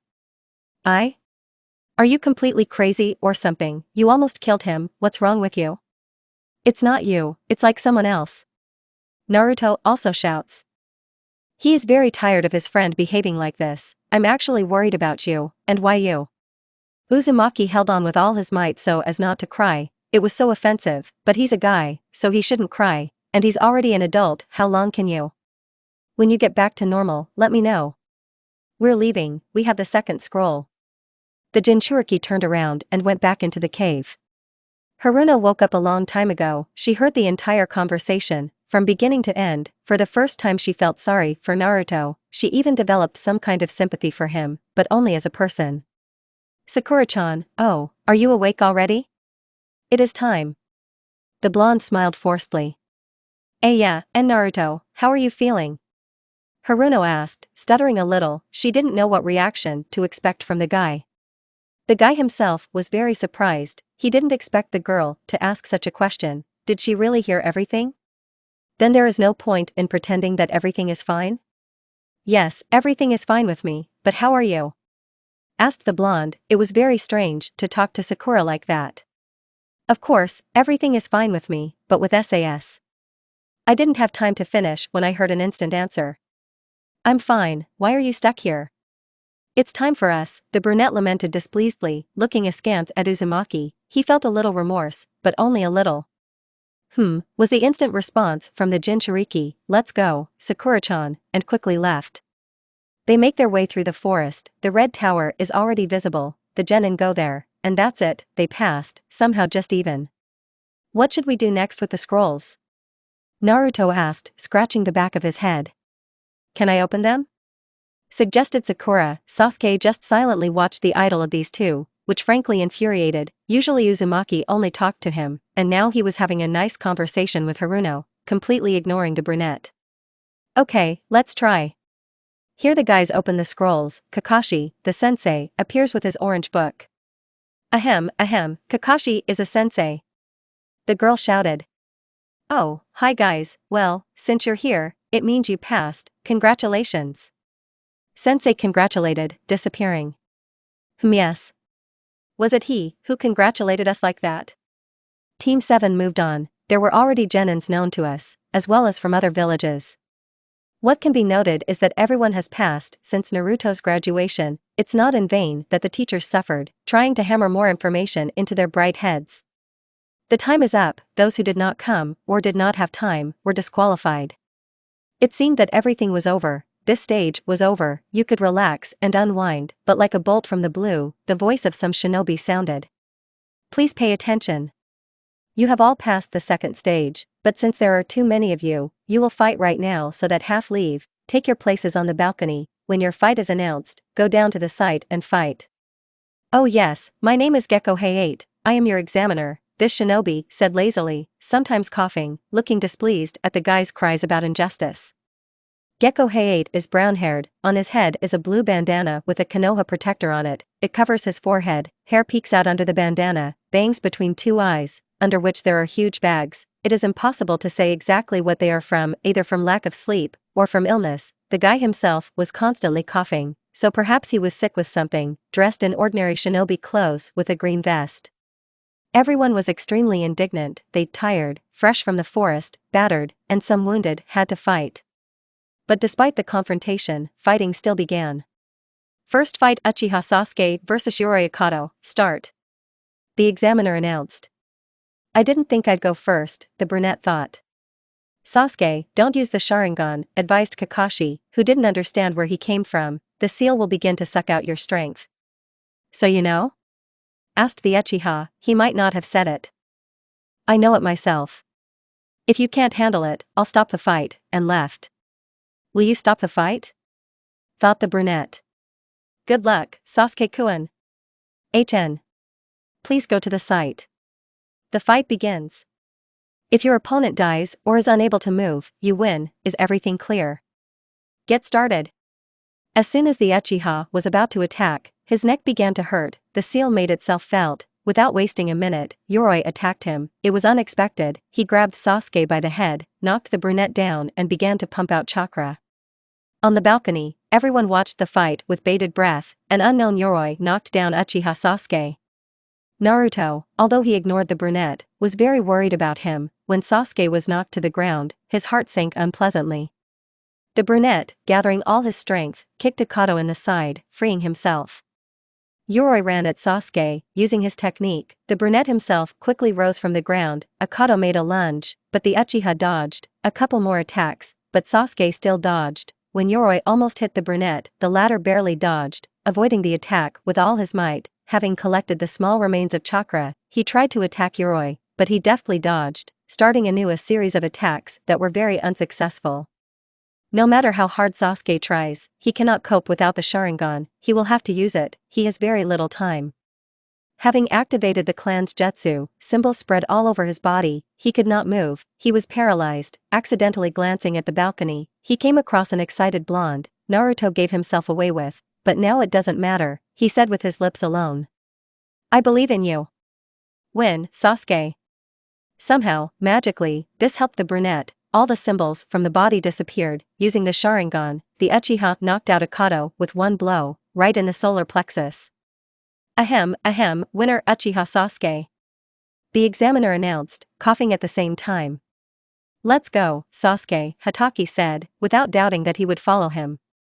The blonde mumbled, grabbing the Uchiha by the sleeve. I wanted to say, well done, forgive me, here. Having said this, Naruto disappeared. Why are you stuck? Let's go. The brunette left with the sensei, who performed the ritual, sealing the seal. Sasuke was resting on the bed, and sensei went to the guys. Second fight, Aburame Shino vs Zaku Ubumi, start. Zaku rushed at Shino, lunging with his hand, but he was stopped by Aburame's block. Ubumi didn't stop there. The guy used the smashing air wave technique, and Shino was thrown back.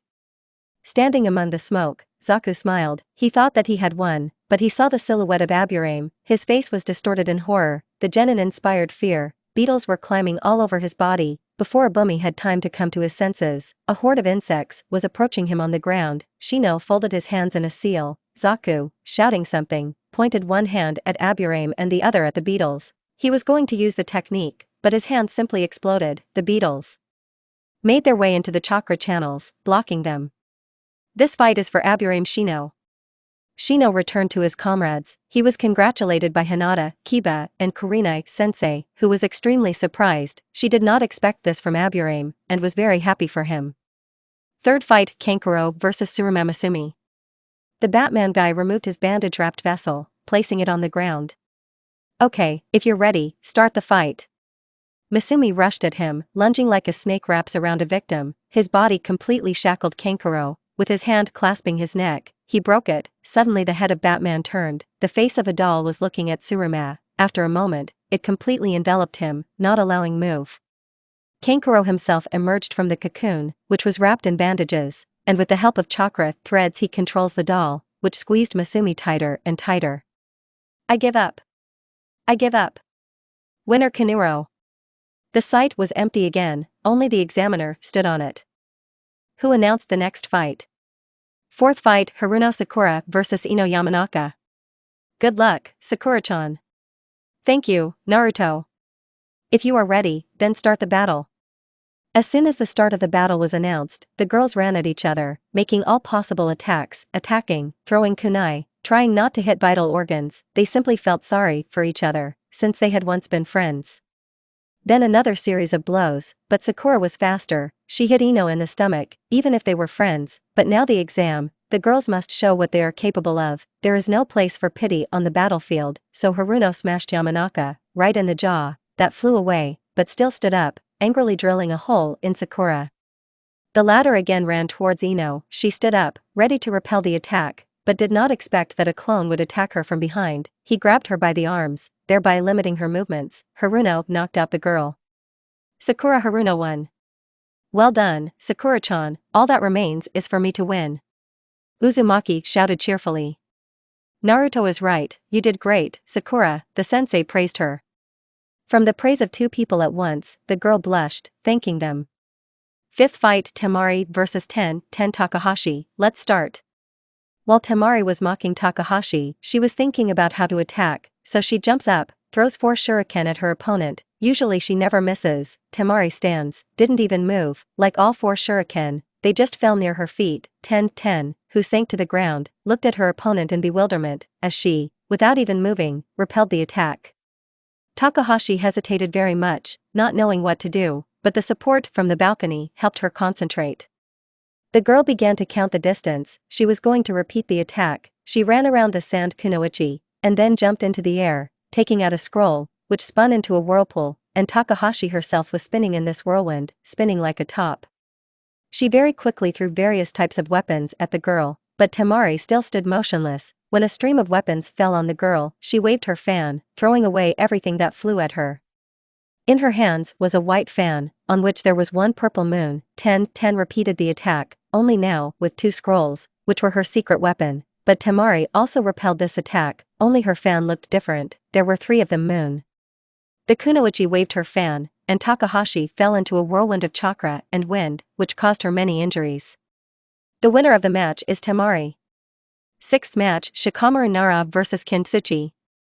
Let's start.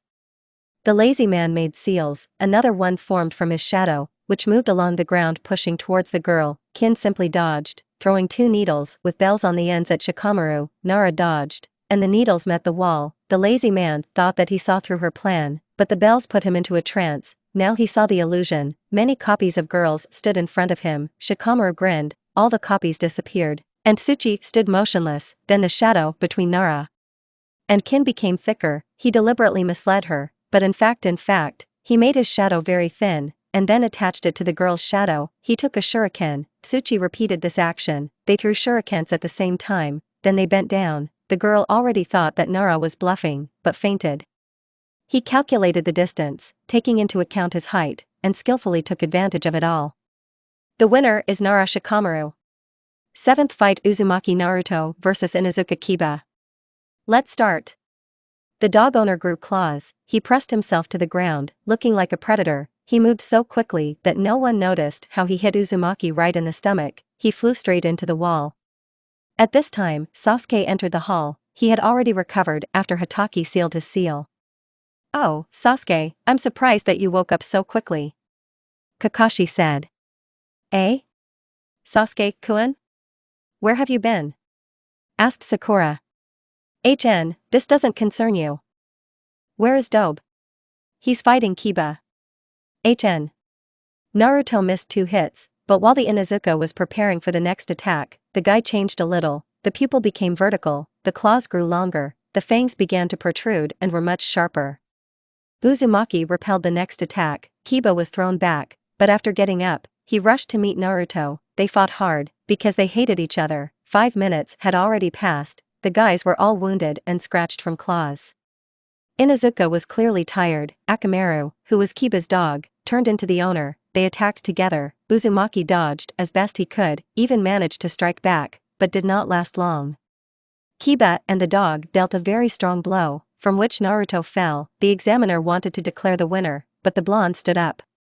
Now his eyes were red, he looked terribly and clearly bloodthirsty. Akamaru shrank. This look was too frightening. Uzumaki in the blink of an eye covered the distance between them, knocking out Kiba, but he didn't stop there. He was advancing on his victim. Here he is swung, but the dog bit him on the leg. Naruto woke up immediately, then quickly left, in an unknown direction.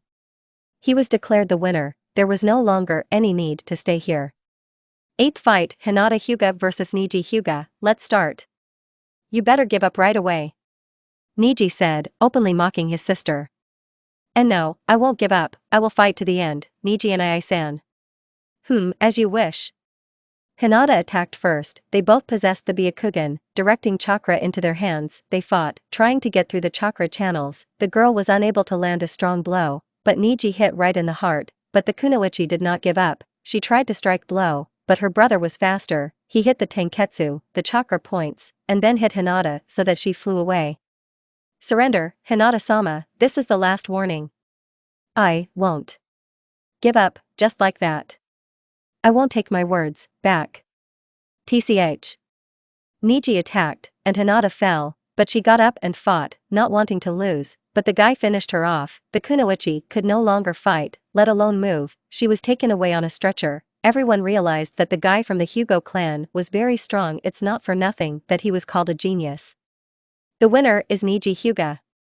At this time, Naruto had already returned. He climbed onto the balcony, at first not even noticing the Uchiha. Did I miss something important? Asked the blonde, seeing Sakura's dumbfounded face. No, only the fight between Neji and Hinata. Victories. I know, Neji, I saw how Hinata was taken away. Oh, I see. By the way, Sasuke-kun has already arrived. The guy just now noticed the Uchiha, smiled nervously at him and stood next to Haruno. She quickly told him what he had missed. The guy nodded, sometimes glancing at Sasuke. He looked exhausted. The ceiling probably took a lot of strength. 9th fight, Gaara vs Rock Lee. Let's start. Gaara appeared right on the site. He was very excited. He was literally bursting. The bijou inside wanted more blood to quench his thirst. Lee jumped off the balcony, filled with the power of youth. Rock ran at the red-haired man, jumping, but his blow was blocked by sand. The guy repeated a couple more of these tricks, but they were all successfully blocked. Gaara had excellent defense. No one could break through it yet. The sand of the Jinchuriki began to approach Lee. He grabbed him by the leg, throwing him into the wall. No matter how much the hyperactive guy tried, but he could not break through the sand protection. Lee dodged the sand, but slipped on it, falling. He was almost buried alive, but he managed to wriggle out, somersaulting in the air and landing on a statue that stands in the room. He took off the weights, which, having fallen, raised a bunch of smoke and sand. Now he was moving so fast that it was impossible to follow his movements. Lee was able to break through Gaara's defense. He jumped up and hit the Sandman on the head, leaving a wound on his cheek. Gaara began to attack. But now he could not follow Lee's movements. The latter attacked again, throwing the Sandman to the ground. Gaara stood up with a terrifying smile. His body was covered with sand, so he was completely unharmed. Although his cover was cracked, the sand began to collect around him, recovering the sandstone body. Rock loosened the bandages. He began to run around Gaara at breakneck speed, creating a ring, then kicked him in the guy's jaw, and already in the air he launched a series of similar attacks. Then the bandages on his hands completely wrapped the Jinchuriki, taking him by the edge. Lee began to spin together with Gaara, face down. Rock landed on the ground, and the Jinchuriki's head hit the floor. Gaara's cracked corpse lay on the ground, but there was no one inside. The sand was cracked. Now a Jinchuriki stood behind Lee. He had a very frightening appearance. The monster inside awakened. He sent a huge avalanche of sand, which left nothing in its path. Lee, all he could do was dodge. His whole body ached in pain. Suddenly Rock stopped. He began to change. What was happening to him is called the 8 gates. Although he can only open 5 of them, his skin became red, his eyes white, and the veins on his face bulged. He began to strike Gaara with inhuman speed. The sand armor was completely broken. Lee dealt the decisive blow. The Jinchuriki should have died, but instead he not only survived, but also crushed Rock's arm and leg. Gaara almost killed him, but Guy managed to save his dear student. The winner is Gaara. The last 10th fight, Akimichi Choji vs Dosu Kinyuta. Let's start. Choji used the technique, turning into a literal meat tank, advancing on Dosu, accelerating as hard as he could. He hit Kinyuta so hard that he passed out, but Akimichi was hit by a shock wave. As a result, both guys passed out as soon as the fight began. There is no winner in this fight. The fighting is over. Now the Hokage stood in front of the guys. Congratulations to everyone who passed this stage. The third stage will take place in a month. Now Anko will approach each of you, you must take one leaf. Sakura 8. Naruto is alone. Temari is 7. Kankuro 5. Gaara 3. Shikamaru is 9. Niji 2. Shino 6. Sasuke is 4. Now, we will introduce you to the tournament fights. Kankuro vs Aburame Shino. Temari vs Shikamaru Nara/Sakura Haruno. Uzumaki Naruto vs Niji Hugo. Gaara vs Uchiha Sasuke. Commentary on the exam, Part 4. Sorry that there was no part for so long. I wrote this chapter a lot, rewriting it several times, and without being in the mood. I personally don't like it, but I'll try to write the next chapter much better. If you find any errors, please let me know, because you are helping to improve this fanfic. The long-awaited day of the third and final stage of the Chunin exam has finally arrived. All the guys prepared for a long time and trained tirelessly, but there were those who could not prepare. Sakura Haruno, she was hospitalized in the middle of the month. She was found half dead in the forest. No one knows what happened. Gecko also died. Hayate, for unknown reasons, was appointed a new examiner in his place, Gunma Shiranui. For the whole month, Naruto and Sasuke trained together. Kakashi helped Uchiha more, because he was studying some technique, and Uzumaki often fell asleep on the training ground, as he was very tired, and so a month passed for these two guys. Now they are standing in the middle of a large stadium, everyone is looking at them, their future life depends on this exam, so friends should not lose face, everyone wants to win, without doubting their victory. A huge stadium, surrounded by swamp-colored walls, dark red on the outside, an arena made of earth and sand, trees, grass and bushes growing on it. The stands are full of people who came to support their village, the daimyo of the countries and the kage. I am glad to welcome you to this arena. Today is the third and final stage of the exam for the title of Chunin. The third stage is individual battles. You will show what you are capable of. You can either become Chunin or not. Please enter the arena for those who fight in the first battle, Aburame Shino and Kankuro. I refuse, said Batman. Okay. The winner is Shino Aburame? Then the second fight is Shikamaru Nara vs Temari. Go to the arena. It's problematic, the genius of Konoha muttered like an old grandfather. The girl jumped into the arena. Like her, the lazy man came down. They approached each other. Temari smiled impudently, anticipating an easy victory. Shikamaru did not pay attention to this, wanting to quickly get out of here.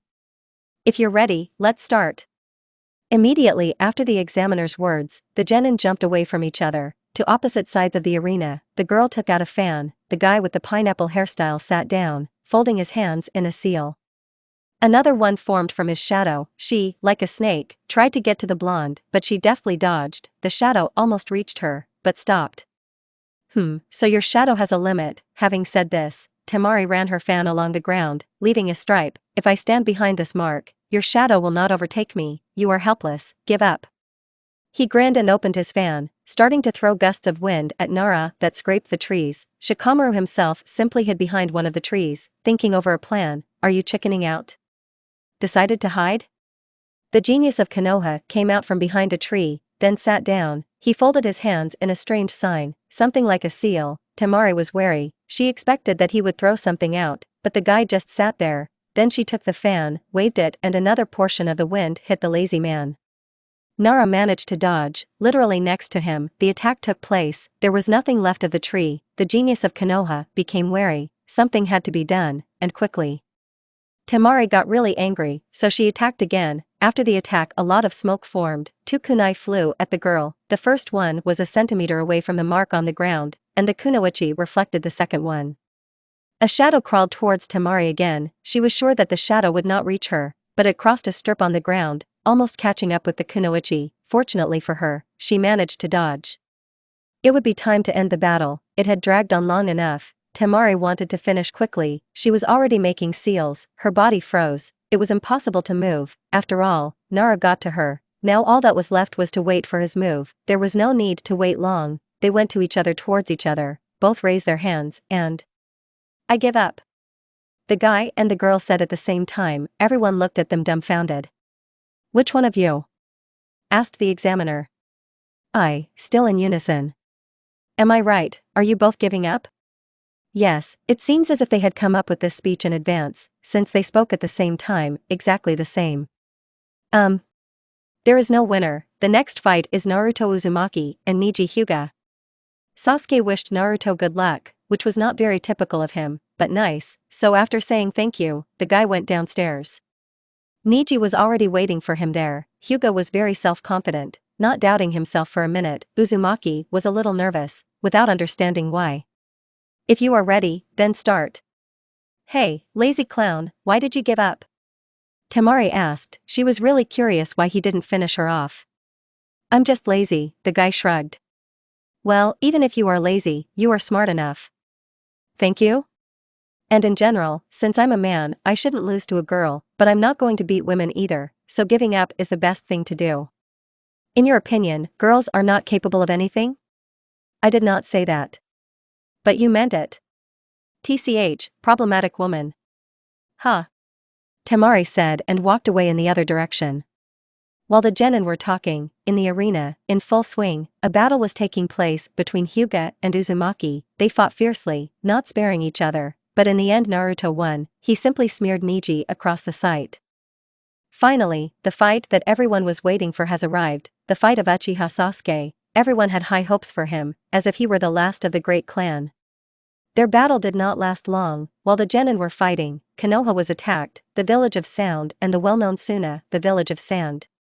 Throughout the entire village, seals exploded, shinobi fought, civilians died, houses were destroyed, all the forces of the Leaf Village were involved in the battle, even the Hokage himself fought, also with a fairly well-known renegade of Konoha, Orochimaru. The vile snake lured the third into a trap. One of them had to die, but it's a matter of time. Both were very strong, although their strengths are unequal. Orochimaru has an ace up his sleeve, so Hiruzen will have a hard time. There was chaos in the arena. All the spectators fell asleep, because of one very vile technique. Gaara quickly retreated. He was very weak, but his brother and sister helped him escape. Now they are running away through the forest, but to their regret, the guys almost caught up with Sasuke, who was followed by 3 more genin. Kankuro decided to stay so that Temari had time to save Gaara. The Uchiha simply bypassed him. Now Batman will have to fight Shino, and no longer the 3 genin ran on. A large clearing, a girl stopped there. Sasuke, Shikamaru and Naruto had already caught up with her. She didn't know what to do. Her brother was in a deplorable state, so only she really thought, because who else, if not her, should take care of her younger brother? Maybe you should move away, Temari. Hissed the one-tailed Jinchuriki, not asking, but ordering. The kunoichi was not deaf. There was no need to repeat it twice. She quickly disappeared. Nara for some reason ran after her. Only 2 Jinchuriki and an Uchiha remained. This fight promised to be interesting, that's just. Gaara was so fast that Sasuke was already pinned to a tree. He was caught in a sand trap. Sasuke.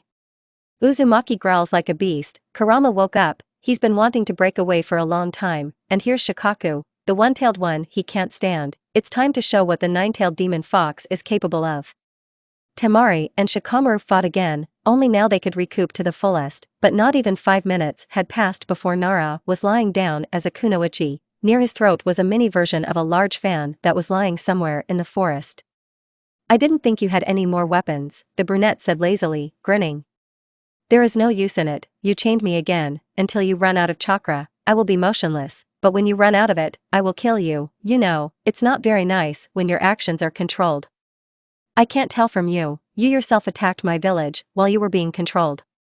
The girl, with all her might, began to break free from the grip, but what does this lazy clown understand? The kunoichi did not have a large supply of chakra, but she really wanted to teach him a lesson. Let me go, idiot. No, I still want to live, to look at the clouds. He raised his head to the sky. The girl repeated the same thing. They sat like that for a minute, just looking at the sky, but a heartbreaking scream was heard. The genin flinched. Nara relaxed his guard, giving him the opportunity to escape. Temari took advantage of this. They ran into the clearing, and their eyes saw an interesting picture.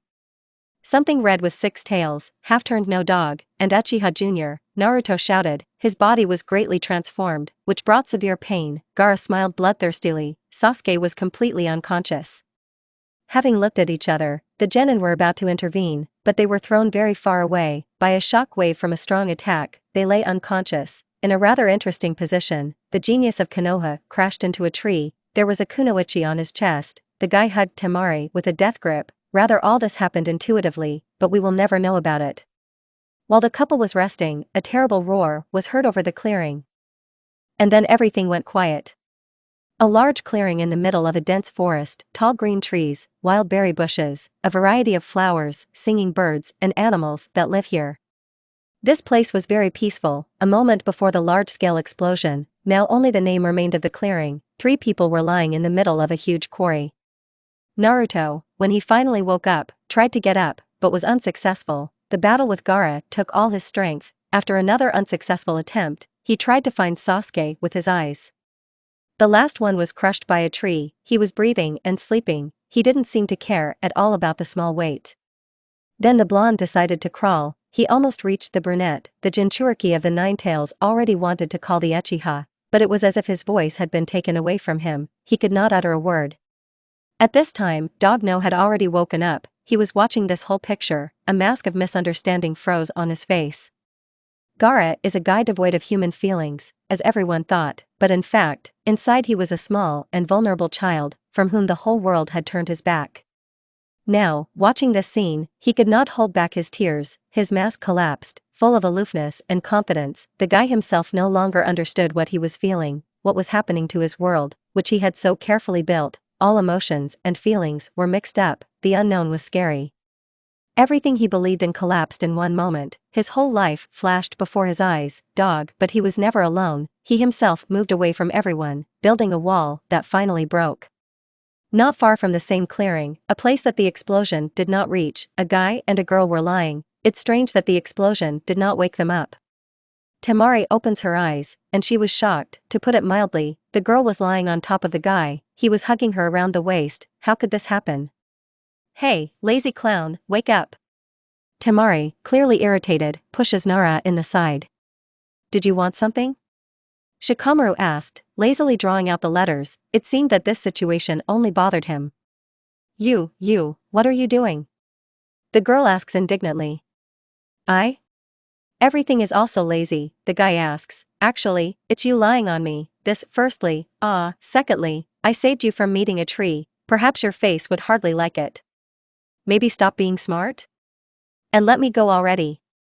Shikamaru let go of Temari. She jumped back like a scalded person. I went. Why should I say this? Wow. The girl exclaimed, looking behind her. Nara asked, looking out from behind the girl. He was slightly surprised. That didn't happen. Along the way, something big happened there. The dog quickly left. But, something told her that she needed to find her brother as soon as possible. When Temari found Gaara, she was very surprised. He sat, watching Naruto try to pull Sasuke out from under the tree, and cried like a little child. The girl took out a fan, sat her brother on it, hugging him, sat down herself and flew off to look for Kankuro. Shikamaru helped Uzumaki. He grabbed the Uchiha, trying to bring the brunette to his senses. Sasuke? The guy barely opened his eyes. He remembers little, only how he was pressed, how Naruto screamed, how he lost consciousness. Naruto. Your Uchiha woke up, he's alive and well. I'll go, okay? Nara asked lazily. Thank you, Shikamaru. Uzumaki smiled radiantly. My pleasure. The lazy man fell down, and the blonde tried to get up, while helping Sasuke. It didn't turn out very well, but Naruto was still able to get up, which couldn't be said about Uchiha. He was like a vegetable. Team. Oh, I came up with an idea. Uzumaki said cheerfully, creating a clone, which immediately disappeared due to lack of chakra. The blonde fell down next to the brunette. Well done, Uzumaki, now we'll stay here. Don't panic that you're hysterical, we'll definitely come up with something. Hi guys. Kakashi-sensei. How lucky it is that you can help us. Naruto begged. Of course, how is Sasuke? That means it's normal. Well then hold on, I'll get you out of here. On Hataki's back, there is an unconscious brunette, and next to him, a blonde man walks limping. They finally returned to the village, but what Uzumaki saw shocked him. Konoha was completely destroyed. All the houses, forests, shops, stalls, the academy, the residence Hokage, everything was destroyed. What happened, Kakashi-sensei? Naruto asked. We were attacked by the village of Sand and Sound. The attack was organized by Orochimaru. He attacked us just like that, and the snake killed the third Hokage, and many people also died. What? Old man Hiruzen? Yes. Dash. So they reached the hospital. In complete silence, they put Sasuke in one of the rooms, and the nurses insistently wanted to heal Uzumaki's wounds, but he still refused. What's the point of healing them if there is kurama? Sakura was still lying in a coma. She still had not woken up, although her condition had improved significantly, as doctors say that the girl would wake up soon. It's already evening. Tomorrow there will be Sarutobi's funeral. The death of the Hokage is a very strong blow for the village, because without a ruler, the village is easy to attack, but Naruto didn't care about this village. He never disliked it, only the old man Hiruzen cared about him. Now the blonde is sitting on the Uchiha's bed, while the latter, when he sleeps, looks very cute. At least Uzumaki thinks so. With his mouth closed, Sasuke looks like a darling, and without his indifference to everything that moves, he looks like a normal person. True, such peace did not last long. The guy's eyelashes fluttered, and then his black eyes opened, ready to burn a hole in you. Happy awakening, sleeping beauty. HN. Okay, it's somehow not interesting to talk to you when you just whine. The Jinchuriki pouted, but seeing the Uchiha's demanding look, he continued, the village is destroyed, the Hokage is dead, he was killed by Orochimaru, and Sakura-chan is still in a coma. I didn't have to say the last one. How cruel and terrible you are. In fact, she is our teammate. We must treat her appropriately. You are not forced to be friends with her. HN, the funeral is tomorrow? Yes. You don't have to sit here. I'm going to sleep. If anything happens, then I'm a shinobi, so I can stand up for myself. So you can leave. TCH, well, I'll go. Having said this, the blonde jumped out of bed, quickly left the room, loudly closing the door, frowned and went home. Today is a hard day. Almost all residents gathered for the funeral of the third, with the exception of those who are now in hospitals. Naruto was very annoyed by the atmosphere. It was too sad. That's understandable. Funerals and all that, he had enough problems of his own, and then there was the death of the old man. Everything fell on the blonde. The Jinchuriki simply didn't know where to go, trying to avoid problems. He only attracted them, and Hiruzen was like a father. It was very difficult for the guy now. He no longer had any support left. Everyone left, but Uzumaki was still standing. Next to him, a guy was sobbing. Most likely it was Konohamaru, the grandson of the third. Now the blonde couldn't hold back his tears. Turning away from the boy, he ran away to Mount Hokage. There he found his peace, although he found it only because there was always an Uchiha on the mountain, who was now in the hospital. Naruto, for the first time in a long time, allowed himself to cry. He had been through too much. It was time to forget the old and start new, but today you can cry. Hokage Mountain is Konoha's most memorable landmark. The faces of all the rulers of this village were carved on this mountain. Recently the face of the fifth Hokage, Tsunade Senju, was carved on it. She was chosen by the Council of Shinobi and Fire Daimyo. This woman is one of the great three Sannin. Truth be told, Senju didn't want to be the ruler of the village, but she was persuaded by one man who was on the same team with her.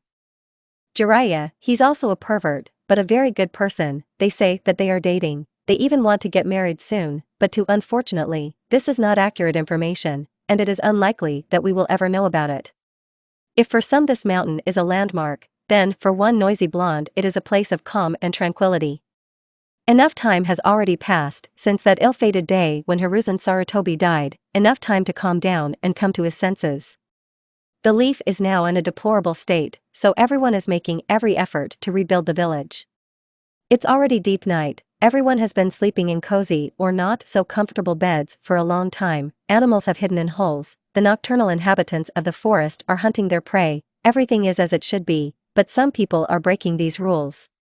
Naruto, unusually silent, sat on the head of the third Hokage. The breeze blew through Uzumaki's hair. The blonde himself sadly looked at the stars. It seemed that he was looking far beyond the boundaries of the universe, thinking about everything and nothing at the same time. The guy was gnawed by an incomprehensible feeling of anxiety. He had a presentiment of something bad, even if the Jinchuriki was not paranoid, but the growing anxiety did not give him peace. Something bad was about to happen. So, while thinking, Naruto fell asleep, tired and exhausted. Uzumaki woke up from the first rays of the sun, which annoyingly shone into his eyes, not allowing him to sleep properly, almost falling from the mountain. The guy was in a wonderful mood. The blonde thought that it couldn't get worse, so his aching back, well, who likes to sleep on rocks, decided to remind himself, wincing from unpleasant sensations. The Jinchuriki cursed this day twice, but the Anbu finally enraged him. The shinobi were informed that the fifth Hokage was calling him, so how can you resist? Good morning, Bachan. The boy smiled, even if his awakening was not the best, but not making fun of Tsunade is beyond his strength. Uzumaki. It seemed that Fifth's cry could be heard throughout the entire country of fire. The woman really didn't like being called grandmother. It was a reminder of her age, but remembering in time why she sent for the blonde, she made a serious face, starting to say, Naruto, you just don't worry and don't shout, okay?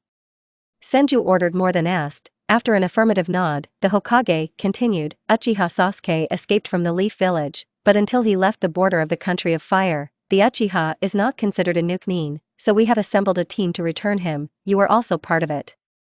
No, said Uzumaki. It seemed his eyes were empty. Now there was not only pain and sadness in them, but now also the betrayal of his best friend, the one he considered family. But despite this, the guy was not angry with the brunette. It was just insulting and very it hurts. It's Sasuke's choice, so the Jinchuriki should support him, but why then is it so offensive? It was an order. You will bring him back here, and if you can't. What? Will you kill me and put me in prison? Or? Uzumaki, what nonsense. Why are you even talking to me as if I'm your friend? Is there something you don't understand? You were told do it. TCH, hi. Naruto shouted displeasedly, leaving Senju's office. Now he will have to return the Uchiha, which the guy will of course not do, and he will meet Sasuke, but returning him is another matter. 5 shinobi are jumping along the tree branches. They are in a hurry to save their comrade, who does not really want to be saved. True, now there are not 5 of them, but 1, Naruto and Sasuke, no longer in the forest, among the trees, but in a clearing. The blonde man stands on the statue of Hashirama, and the brunette man on the statue of Madara. A waterfall roars between them. Once upon a time they fought here in battle. The 2 most powerful representatives of their clans are the Uchiha and Senju. It seems that history is repeating itself. Lady Fate is mocking them. Now genin, friends, brothers. Even if not blood ones, stand here. Will they have to fight like their ancestors, or will everything be resolved in a more peaceful way? Sasuke. Did you come to stop me?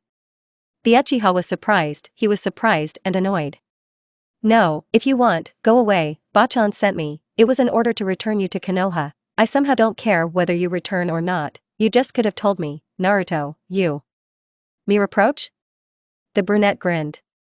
No, what are you? Of course not. You are my friend, even more, so I will always support you. Just ask. No matter what you do, I will be on your side, so you can go. I won't help you, I keep it, and there's no need for it. What are you talking about? Since you are leaving Konoha, then there is no point in me staying there either, but I won't go with you either. At this point, our paths diverge, so goodbye. Goodbye?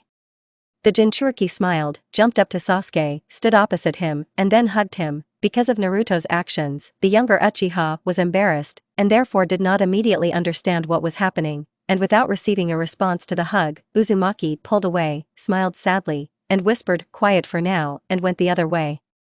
The brunette still stood there, motionless, still not understanding what had just happened, but having come to his senses, and not finding the blonde, he sighed in disappointment and left the clearing, going in the opposite direction from the Uzumaki.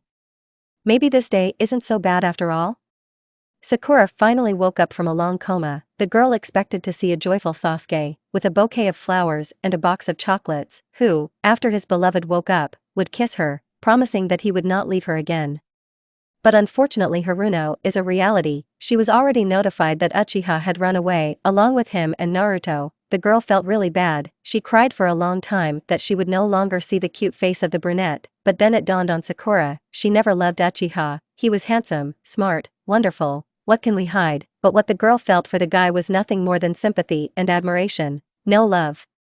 Haruno has finally taken off her rose-colored glasses. Reality is really cruel. No fluffy cats and bunnies, clouds made of cotton candy, wildflowers, and beautiful romance, like in films, just a terrible and cruel world.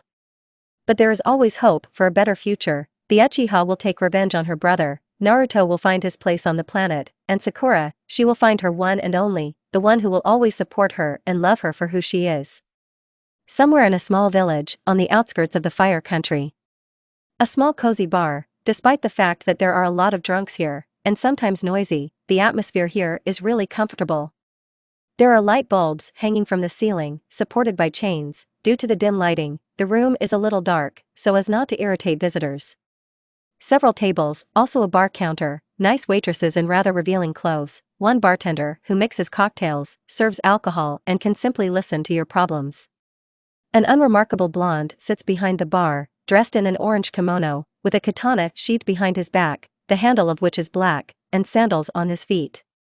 "I'd like orange juice, please," Naruto asked with a sweet smile. His eyes were dark blue, expressing nothing but indifference and coldness. "Your order will be completed, wait a little, maybe you would like something stronger?" The bartender asked kindly. No, I don't drink." A minute later, the guy's juice was on the table. Uzumaki had been traveling the world for more than 2 years, during which time he had learned a lot. Naruto became calm and collected, began to think ahead, improved chakra control, and also often attacks with a katana. It is his main weapon.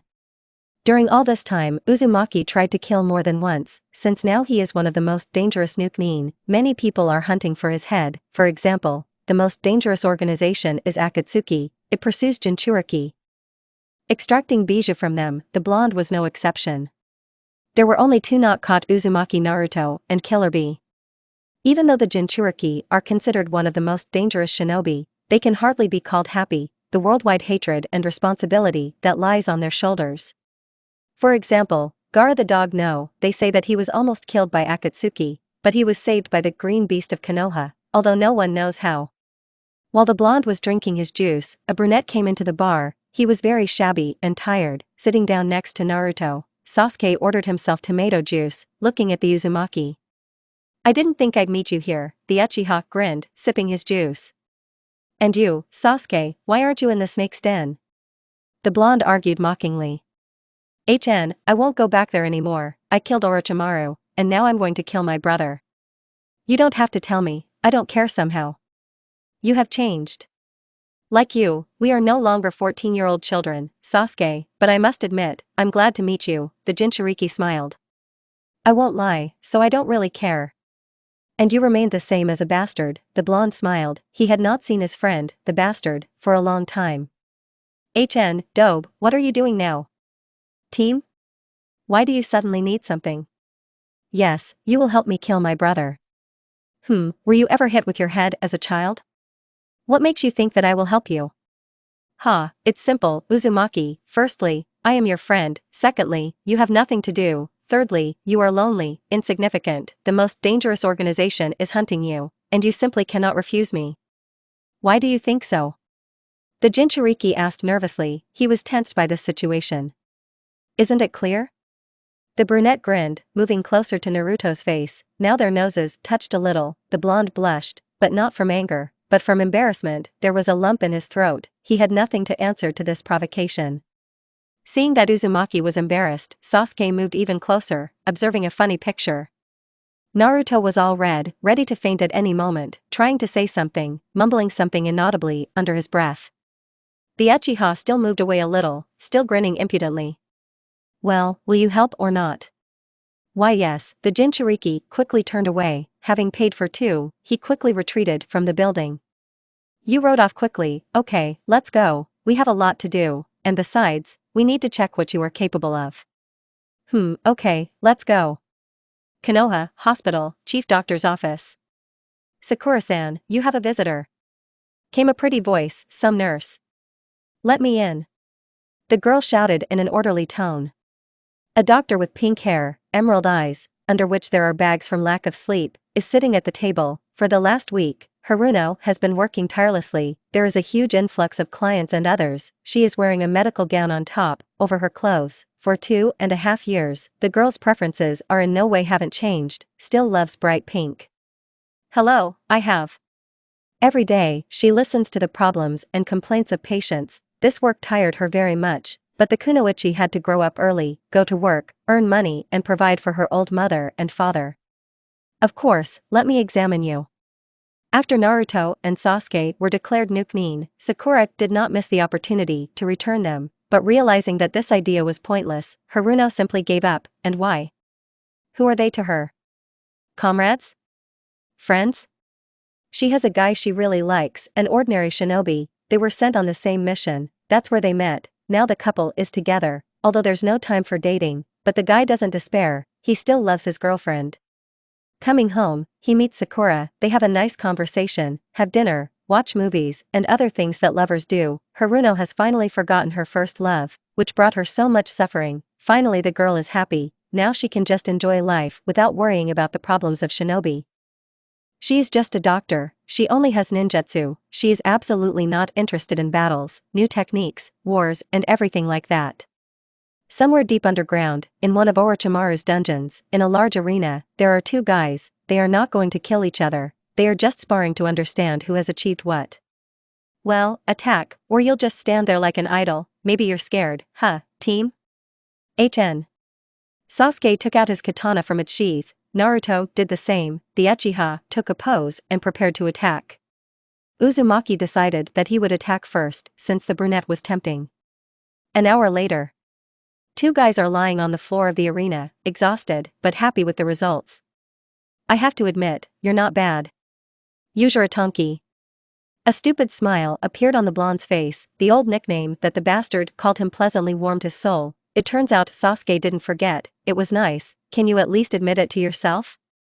Behind these thoughts, the guy didn't even notice how he was saddled. Why are you grinning, idiot? Get off me, you bastard. HN, I think we can fight together and work well together. This is good, of course, but maybe you'll get off, you're heavy. In fact, the Uchiha was a piece of fluff, but the Jinchuriki was very embarrassed by this situation. This pose somehow looks ambiguous, really. Sasuke asked with fake surprise, but without getting off Uzumaki, but on the contrary, he pressed his whole body against Naruto. The brunette didn't harass him, he was just amused by the situation. Yes, that's right.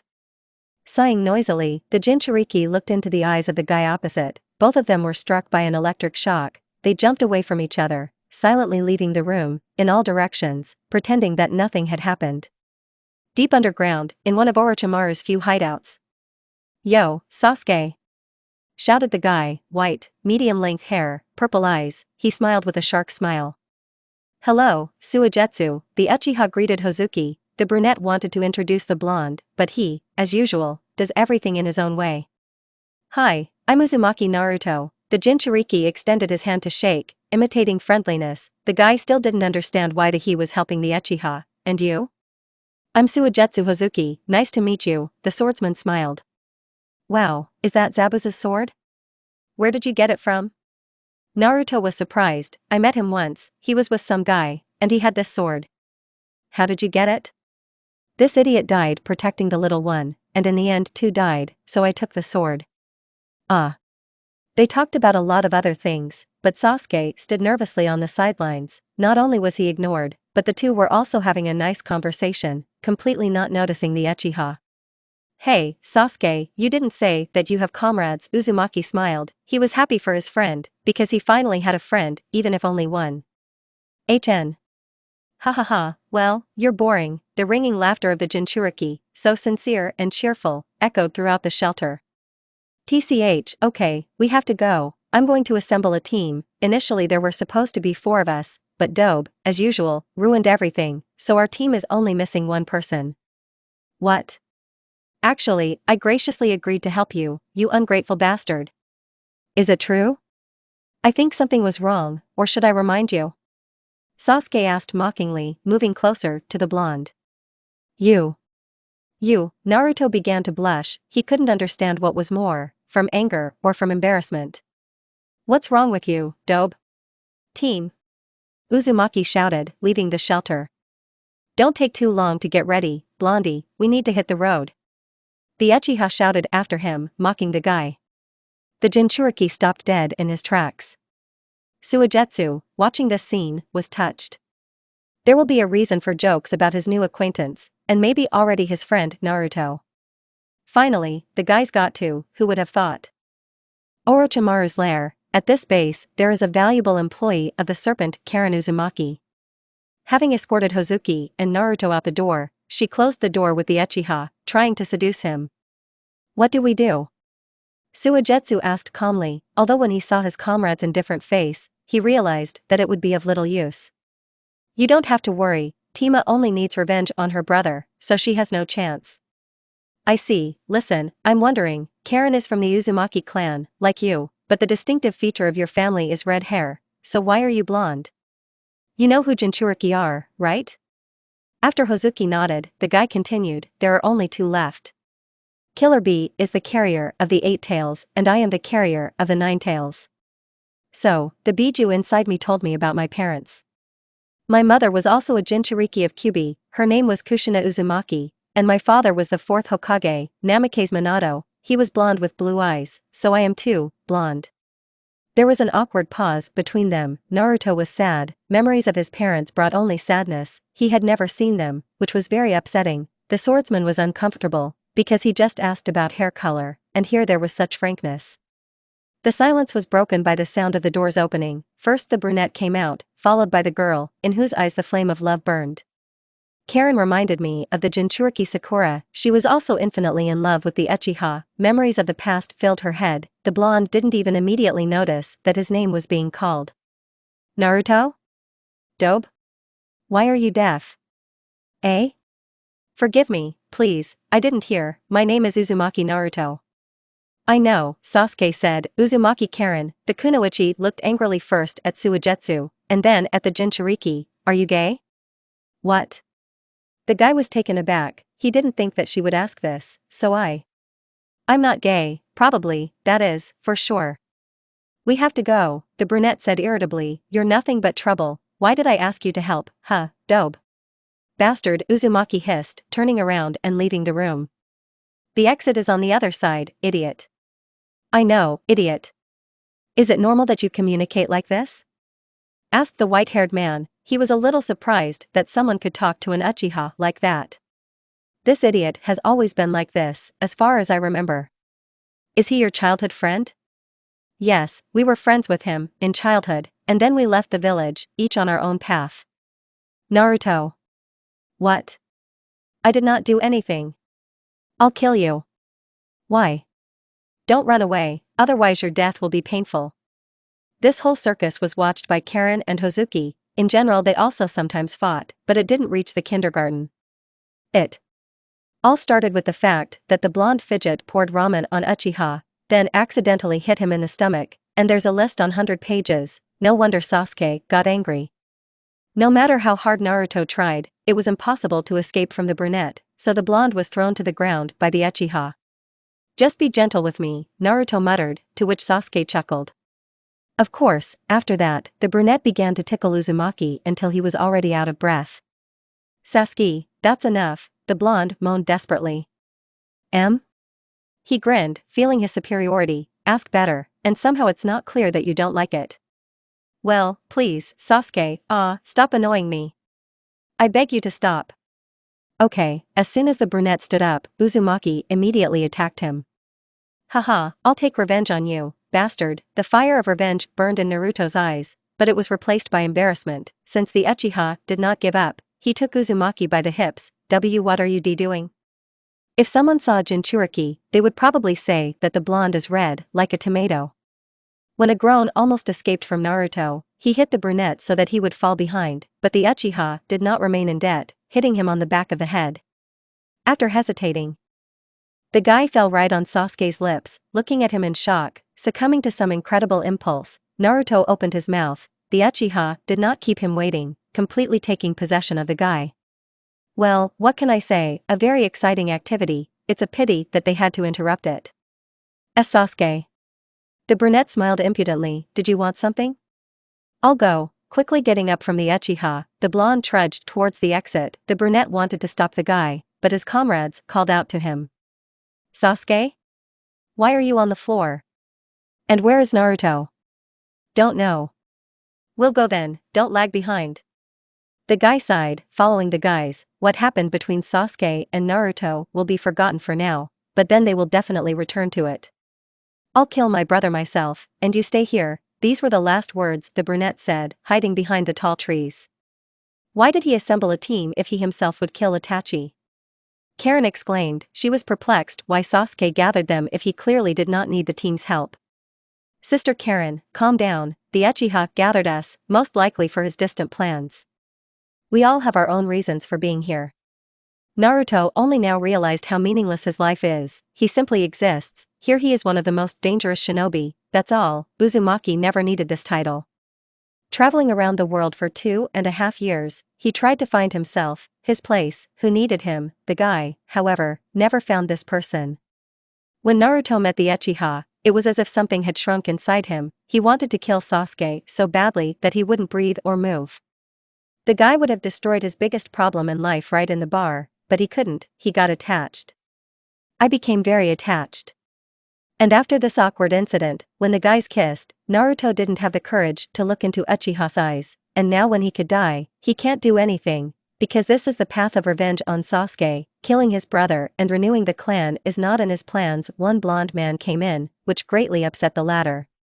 Thinking very hard, Naruto did not immediately hear a scream, which was deafening for a moment. Rushing out of the clearing, Uzumaki ran as fast as he could. For some reason it seemed to him that it was the cry of an Uchiha, and if he did not hurry, it would be too late. Sasuke stood near Itachi's corpse, and then collapsed to the ground. The Jinchuriki rushed towards the guy, but did not have time. A shinobi in an orange mask appeared in front of him. What a meeting! Uzumaki, Naruto, long time no see. Tobi sang joyfully. I've never seen you, the blonde said warily. How is it that you don't remember me? Oh yes, that was 16 years ago, how forgetful I am. He slapped himself on the mask, but his cheerful, even foolish, look changed to a serious and bloodthirsty one. It was as if Naruto had been doused with cold water. The meaning of the shinobi's words did not immediately reach him. Anger took over his head, which means it was he who Kurama was talking about, the man in the mask who killed his parents. The body was covered with orange chakra. The body ached. One wanted to scream in pain. Tears immediately evaporated. Due to the strongly seething chakra, fangs burst out of the mouth, tearing the lips. There was no longer a funny, mischievous, and sometimes mocking look. Now there was only hatred and reflexes. Somewhere far away, where his mind still obeyed him, he understood that he was doing wrong, succumbing to emotions, but it was already too late, and he didn't want to change anything. Let it be as it will be. If he dies, it means it's destined for him by fate. So I decided to attack. Okay, that means 2 birds with 1 stone, both the Uchiha and the Ninetales. Tobi muttered something to himself, preparing to attack. We must hurry, something terrible is about to happen. Do you think we should intervene? No, Kyuubi will kill us. We'd better take care of Sasuke. We can't do anything to my brother. I think you would be glad if Sasuke lived. So many problems with them. On the bloody ground, after a terrible fight between Akatsuki and the Jinchuriki, lies the lifeless body of the blonde. He did not move, did not breathe, did not show any signs of life, just a cold corpse. Rain poured from the sky, mourning the blonde, who left our world early, will no longer fight, overcoming all problems with a smile on his face, proving to the world that he is not an empty place. Even if for the last 2 years, the guy simply existed, but found strength in himself to live, thanks to one person. Only now, in his dying state, he realized how important Sasuke was to him. It would be sad to die without looking him in the face, not to say goodbye, not to see him anymore. The world darkened, leaving just darkness. That's all, the end, the blonde thought. Hurry up, there is very little time left. We really may not make it in time, don't you understand? It's a pity that I can't push you into the statue. You're already dead, but I would definitely do it. And now Uchiha, Tobi said, turning to the brunette, advancing on the unconscious Sasuke. Why did you stand rooted to the spot? Come with me, I'll help you and tell you the truth, the shinobi said, still approaching the Uchiha, without turning around. Naruto, is he dead? Uzumaki whispered quietly. She couldn't believe that this idiot could die. It can't be. Why did you kill him? I didn't want to do this, but he is a weakling. Since he died so quickly, I needed his chakra, but I think that I already have contenders for his place, the shinobi said emotionlessly, picking up Sasuke. We have to go, you must a lot to learn. Just a little more, we are approaching the clearing, faster. Let's leave, Tobi ordered, teleporting the shinobi to his shelter. It was a cave, how corny. Putting Uchiha Jr. on the bed, the guy in the orange mask treated Sasuke, also helping his friends, though Uzumaki Naruto, nothing will help. I hope we had time. Is he dead? I think that. I hope we had time. Is he dead? It seems to me that we can do something. Now you know the truth, what will you do next, Sasuke? I will destroy Konoha, and then you, said the Uchiha, smiling ominously. Me? Who else, Toby? It's your fault too, I know. Ha ha ha, is it that your friend is dead? It's not my fault, he was just weak, the masked shinobi shrugged. I'm not talking about Uzumaki, I don't care what happens to him, Sasuke said with indifference in his voice. He really didn't care, now he no longer needs Naruto's help, he died, that's how he died. You have to kill the Eight Tails, but we need him alive, at least I managed to drain the chakra from the Nine Tails Jinchuriki, otherwise we would have been left with nothing. Is everything clear to you? Why should I obey you? The brunette calmly asked the question. Because I will help you. You can disband my team, I don't need it anymore, I'll bring this guy to you myself. Okay, whatever you say, I'll go, you better get ready, bye. Toby said cheerfully, evaporating in a cloud of smoke. A month later.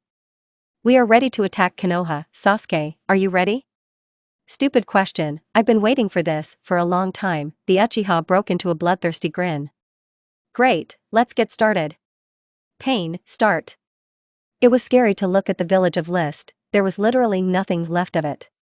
3/4 of the village's population died, all buildings were destroyed, trees were razed, a huge quarry in the middle of Konoha, the entire earth was cracked, covered in the blood of the village's defenders. No one was spared, not children, not women, not men. The acting Hokage lies on the bloody ground, barely alive, she lived her life with dignity, now she can find peace, there with her husband Jiraiya, she fell, bravely, as befits a ruler, defending her village. Hokage-sama, please don't die, Sakura screams, tears of despair flowing down her cheeks, she cannot lose the person dear to her heart again. Haruno had a husband, children, now they are gone, they were simply killed, right before her eyes, she could not help them, and now a teacher is also dying, Tsunade became like a second mother to her, the woman always treated her well, taught her, gave advice, Tsunade-sama, no, please no. Sakura, you were a good student, I'm really happy, thank you, she died with a smile on her face, not everyone can do that, even knowing that you're about to lose everything, somehow you find the strength to smile and instill hope. No. Sakura, calm down, Hataki's hand lay on the girl's shoulder, who had been watching from afar all this time, the man also lost a lot, like everyone else here, but was in no hurry to despair, the Hokage left a will, you will become the new ruler, I hope you can, raise the village to its feet. He smiled weakly. I can't, no, I can't. Kakashi is sensei, I can't, I'm too young and not experienced, I won't be able to lead Konoha, I respect Tsunade-sama's decision, but please, they couldn't, would you like to be Hokage until I grow up and am ready?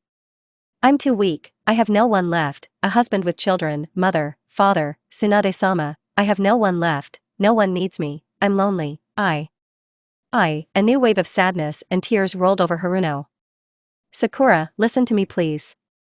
I lost my father early, I was small and stupid then, but having lost my father, I found a sensei and comrades whom I did not value at all. My friend Obito, he died right in front of my eyes, this guy was very funny and so stupid, but he had a strong sense of justice, protecting me, Obito got hit, and before he died, he gave me his Sharingan, this a gift in honor of the fact that I became a Jounin, and he died with a smile on his face. He may have been weak physically, but he was much stronger than me mentally. And then my friend Rin died, I killed her with my own hands, and the death of Sensei. I lost a lot, but again I gained new things. Fate gave me a new chance. I now have my own team of students, you, Naruto, Sasuke, you have become a ray of light in the darkness for me, a family, I am really happy. I will always support you, do you hear Sakura? Always. I will help, give advice, guide you, you are not alone, you have me, and as for the Hokage, okay, I don't mind. Kakashi-sensei, you. I won't survive your death either. Sasuke, I loved him so much as a child, and then I realized that this was not love at all, he destroyed my home, killed my relatives, and Naruto, it seems he depended on Sasuke, strange huh? And now he's dead, it seems to me that Naruto deserved better, he was just confused, like me. Naruto, he's actually not. Sakura-chan, someone whispered very quietly behind the girl's back. Kakashi turned around, smiled, and disappeared. What? Tears flowed from the eyes, uncontrollable stream. Sorry, Sakura-chan, sorry. Why, you're an idiot, such an idiot.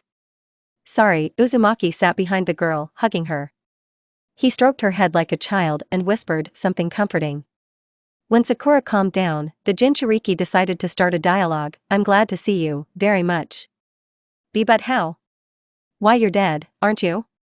I didn't die when I fought with Toby. That's probably the name of the guy in the mask. I let him drain quite a lot of my chakra, and then Kurama, the fox inside me, warned me that I wouldn't let him, Toby, any more needed. He would just take me and kill me. Then I had to pretend that I had died. I don't know how, but Kyubi was able to do it, stopped my heart, and then I woke up in the Konoha hospital. That is, now. And here, the ruins. Forgive me, Sakura, I was an idiot. I abandoned you all, but please understand, I was puzzled. I had neither a goal nor a dream. There was no point in living. I was devastated. The only one I needed was Sasuke. I really needed it. But he left me, abandoned me. I felt bad enough after the death of the third, but Team's departure finally finished me off. Probably I was like a toy that obeyed Sasuke's will. But now I understand, I have people who need me, and Sasuke, I need him like air. But I'll have to die from lack of oxygen. This is not funny, Uzumaki Naruto, you idiot. But I'm glad that you're back. I'll help you, but you also help me. Of course. Can I call you sister? Why, yes, brother. Ha ha ha ha, Sakura-chan, you are funny and cute. That's it, idiot. Oh, I remember what happened here. Why is this the only thing left of Konoha? Akatsuki and Sasuke, they destroyed the village. A lot of people died, not only civilians, but also shinobi. Tsuna. Granny? The blonde smiled sadly. I will help, I will protect you, Kakashi-sensei, everyone who is dear to me. Sister Sakura, don't be upset, I'm sure everything will work out, because we will definitely win. Getting up from the ground, Naruto said encouragingly, dropping his hand to the girl, why are you frozen? Or do you want everyone to die? No, thank you, really thank you. You're welcome, we need to find the others, I even know how. The Jinchuriki smiled mysteriously, creating thousands of clones. Even though a lot of chakra was taken from him, she was still able to recover. Let's thank Kurama for that. Naruto. What are you doing? You can't defeat your enemies with clones. I didn't mean to. Having said this, he turned to Haruno, who was very surprised, and took her hand. First, Naruto's body was covered with orange chakra, and then Sakura's body. Taking one of the clones by the hand, he transferred his chakra, so the rest of the clones received it. Guys, pass the chakra to everyone who can fight, as well as the wounded, for work. What are you planning? I will help everyone who is injured, and I will also be able to connect the minds of everyone who is here now. I will also share chakra, so we can win. You really are desperate. Sakura-chan. I actually wanted to help. Thank you. After a while, everyone was covered with orange chakra, now everyone was connected by one mind. Well, what about work? We must win. Definitely, because we are family, right? I'm with you, Naruto. Certainly. Sorry for everything, Naruto, we are with you. Yes, Naruto-kun. You ask us if we are for you, I will answer, of course. Yes.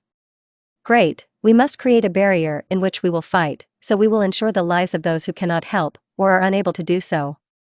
Are there those who can create barriers, or at least something similar? I think yes. Someone said behind the blonde. The latter turned around, his eyes were probably the size of saucers. Gaara? Uzumaki's eyes widened, where are you from here?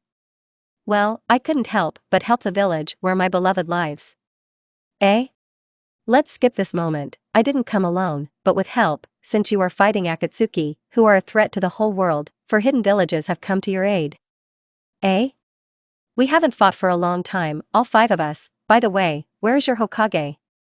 Said some old man, most likely Tsuchikage. Tsunade-sama, she's dead. What? The woman in a long blue dress was surprised. How can this be? She was so strong. Yes, she was a good Hokage, it's a pity for her, said a rather huge man. His dimensions were very annoying. They could still talk, but they were interrupted by the foolish voice of Toby, who was planning something terrible. I was waiting for you, dear Kage, and now your end has come. Toby said a lot of things, but Naruto didn't listen. He caught Sasuke's chakra, so familiar, but at the same time completely alien. He was somewhere nearby. Uzumaki tried to find him with his eyes, but could not. The guy was about to look for his friend, but this was not needed. I thought Toby finished you off. Naruto will always recognize this emotionless tone of the Uchiha. The brunette was behind Uzumaki, close, and was also breathing directly into his neck. Unable to withstand this torture, the blonde still turned around, burying his nose in Sasuke's neck. I see you really missed me, the Jinchuriki said sarcastically, raising his head, looking straight into the Uchiha's eyes, so dark and bottomless. No, I didn't miss you, the brunette smiled sarcastically. Naruto's reaction was always amusing, but here are the consequences of their squabbles were always the same. Bastard! Uzumaki hissed, swinging at his friend, who quickly dodged, so their confrontation from a small fight escalated into a battle. Without sparing each other, they struck, even though Naruto understood that he was provoked into this fight in order to distract him from the war with Akatsuki. He could not lose to his eternal rival, and his personal grudge against Sasuke simply overwhelmed him. I'll kill you.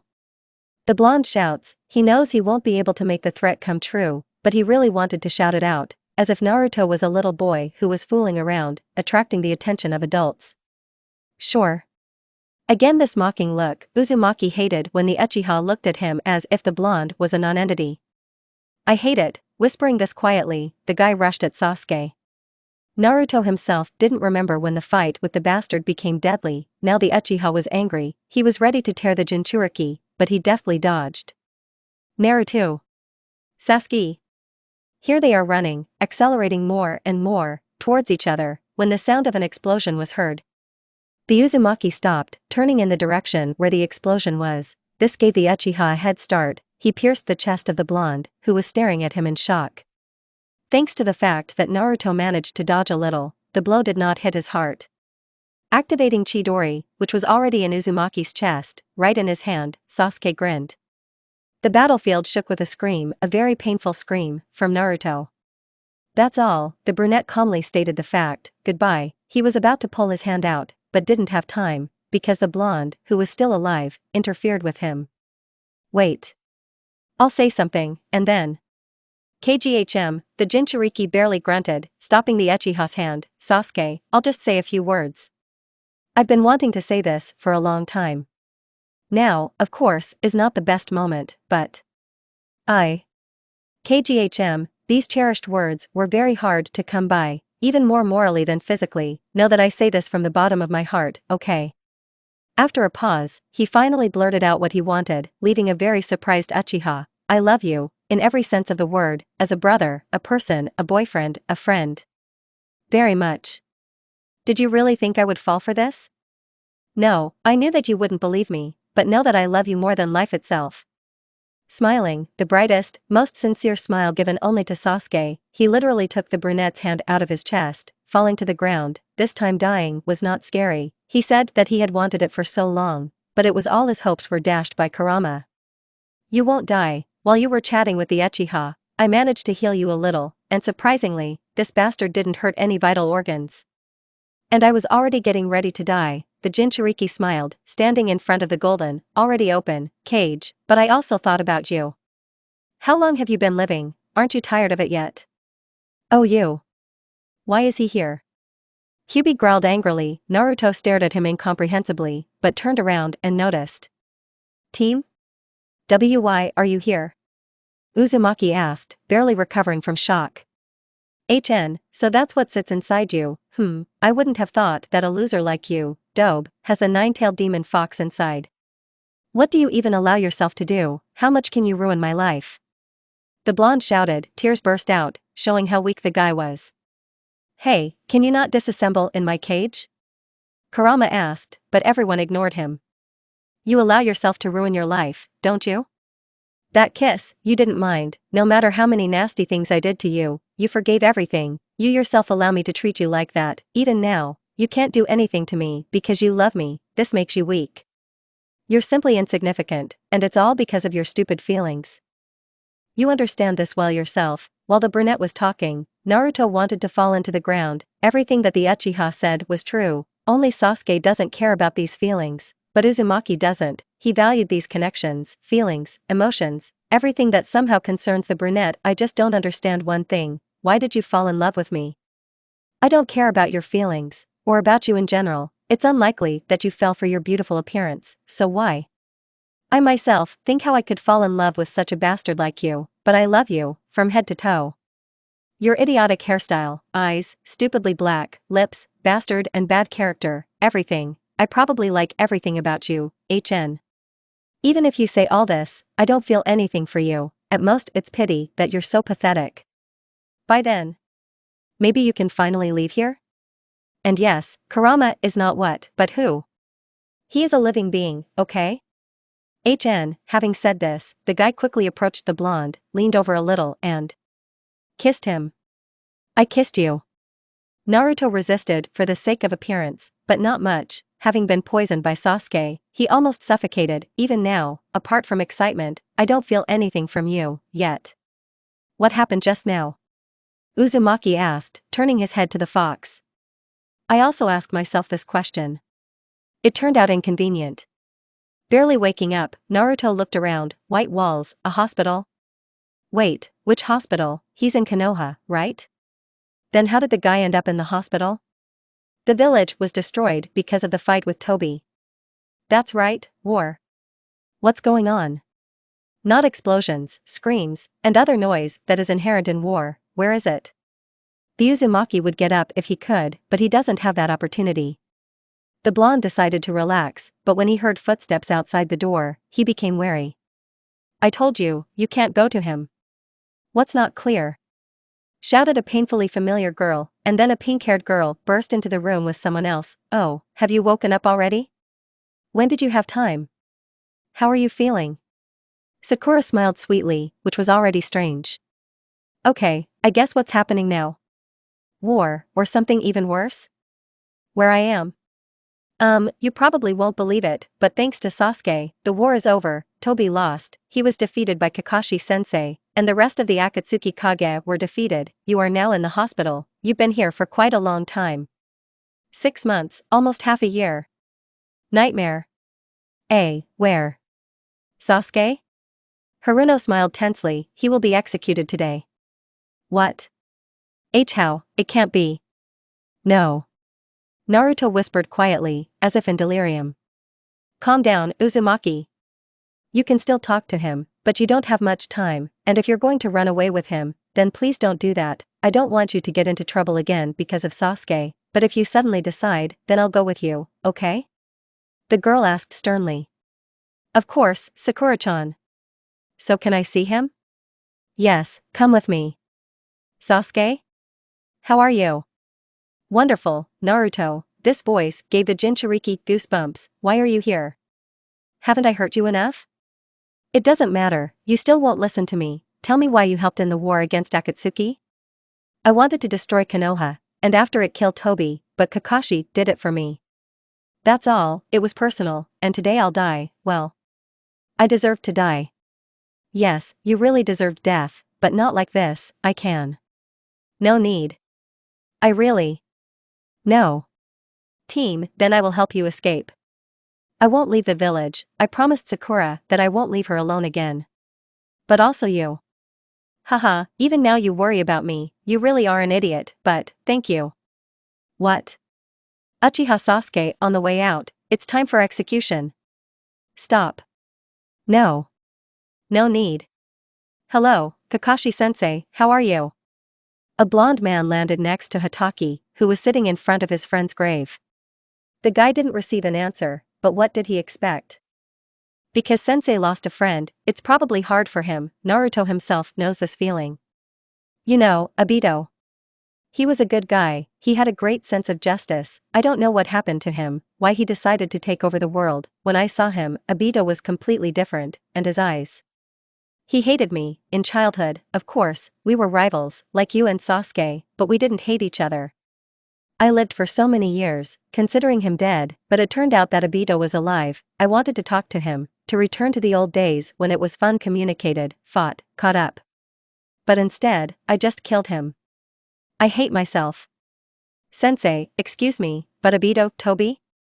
After an affirmative nod, Uzumaki continued, you love Obito, right? So why did they kill him?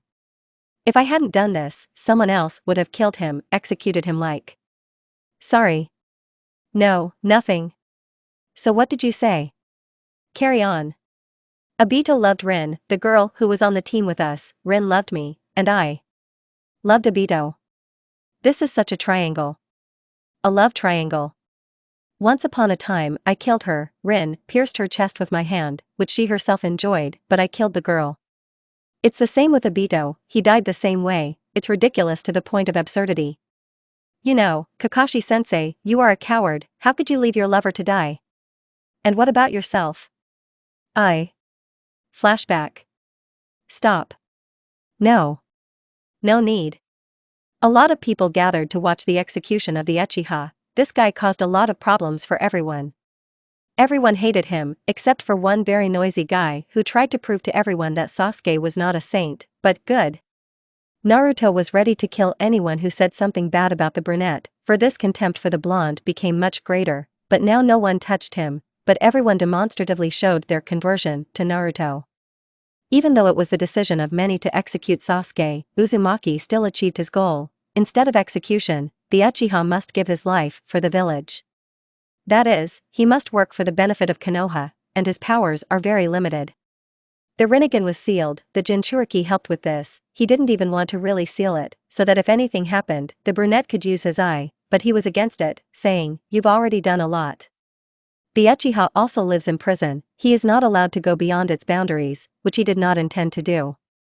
Uzumaki visited the guy very often, immediately after missions, sometimes covered in blood, but he immediately went to the brunette, or in the morning, at lunch, in the evening.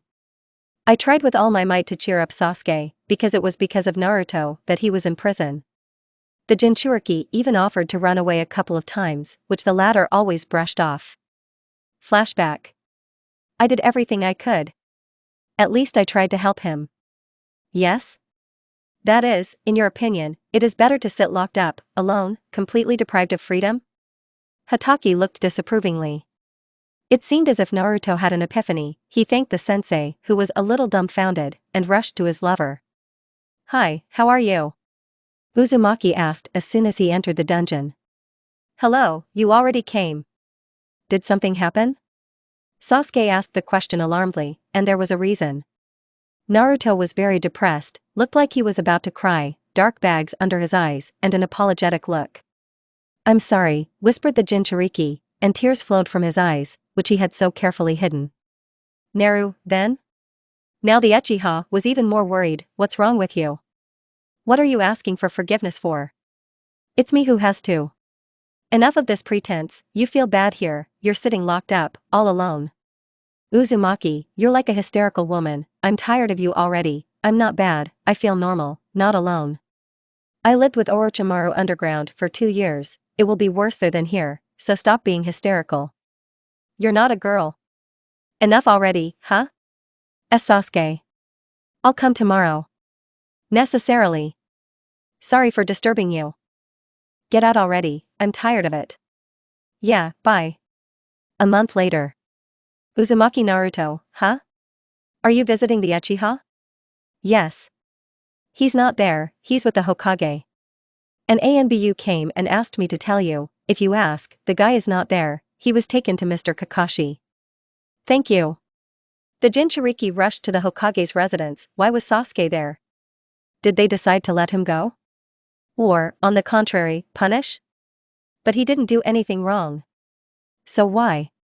While the blonde was running, he was tormented by guesses, theories, assumptions, etc., and he didn't notice how he ran to his destination.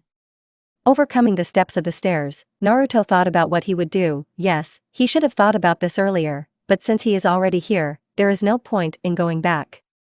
Reaching the treasured door, all thoughts evaporated and rushed in a new wave. But Uzumaki was not destined to open it. The door swung open right in front of the blonde's nose, forcing him to jump back as if scalded. Dissatisfied elders were leaving the office, only the Jinchuriki wanted to make a statement, unceremoniously entering the room when the Hokage called him. Naruto, you can come in, we're just waiting for you. Hatake said seriously, as befits the ruler of Konoha. Yeah, Naruto said, stuttering a little. He didn't expect that Kakashi would take his work so seriously. In truth, Hatake did not like his position. He promised Sakura that he would serve as Hokage in her place. Now the man dreamed of quickly getting out of here, heaps of papers, signatures, and also these elders, with their useful advice. Little is required of you, just remove the seal from Sasuke's eyes. Are you freeing him? Not really, he will be under the control of ANBU, since I very much doubt that you will keep an eye on him, reporting everything to me. Seeing the indignation on the blonde's face, Kakashi corrected himself. I meant that your friend will be temporarily in custody, so to speak, a probationary period. And you are a magnificent shinobi, but I think you already understand that. Yes. Okay. Sasuke, the Uchiha clan quarter was destroyed, so you will live in my apartment, the blonde Hokage interrupted once again. Okay, but please stop interrupting me. Kakashi may have spoken calmly, but it gave me goosebumps. Yes, Hokage-sama, team, the brunette understood everything. He went up to the Jinchuriki so that he would remove the seal. Taking Sasuke's face in his hands, Naruto smiled, but when he heard Hatake cough, he let go of his hands, making seals.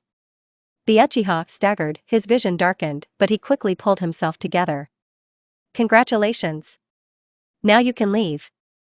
Kakashi smiled nicely, hinting that they should leave quickly. 1 year later. Sasuke, get up, you bastard, Uzumaki shouted to the whole house, stop sleeping and go eat. You're just like a caring wife, Sasuke grinned sarcastically, going down to the kitchen from the second floor. TCH, I'm tired of it, the blonde pouted offendedly, hitting the Uchiha on the head with a whisk, barely reaching it.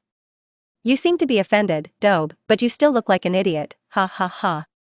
Oh, team, are you in trouble?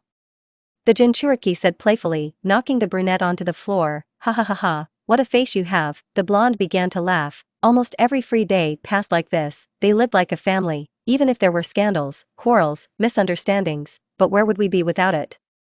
They felt quite happy, even more so. Sasuke didn't waste any time, turning Naruto over and pulling him into a kiss. This would have continued further if Uzumaki had not remembered the pancakes. He would have been better off staying on the floor with the Uchiha, who rarely allowed himself to kiss the blonde so carefree like that. At times like these, he seemed so nice? Homely, not at all like themselves, also frightening, emotionless, and serious. Bastard, there are pancakes, but he was interrupted by a kiss on the neck. No, seriously, do you want to stay hungry? You'll still have time to make new ones. Uzumaki had nothing to say in response. So he completely surrendered to his loved one, and that's how they lived. This is the end, guys.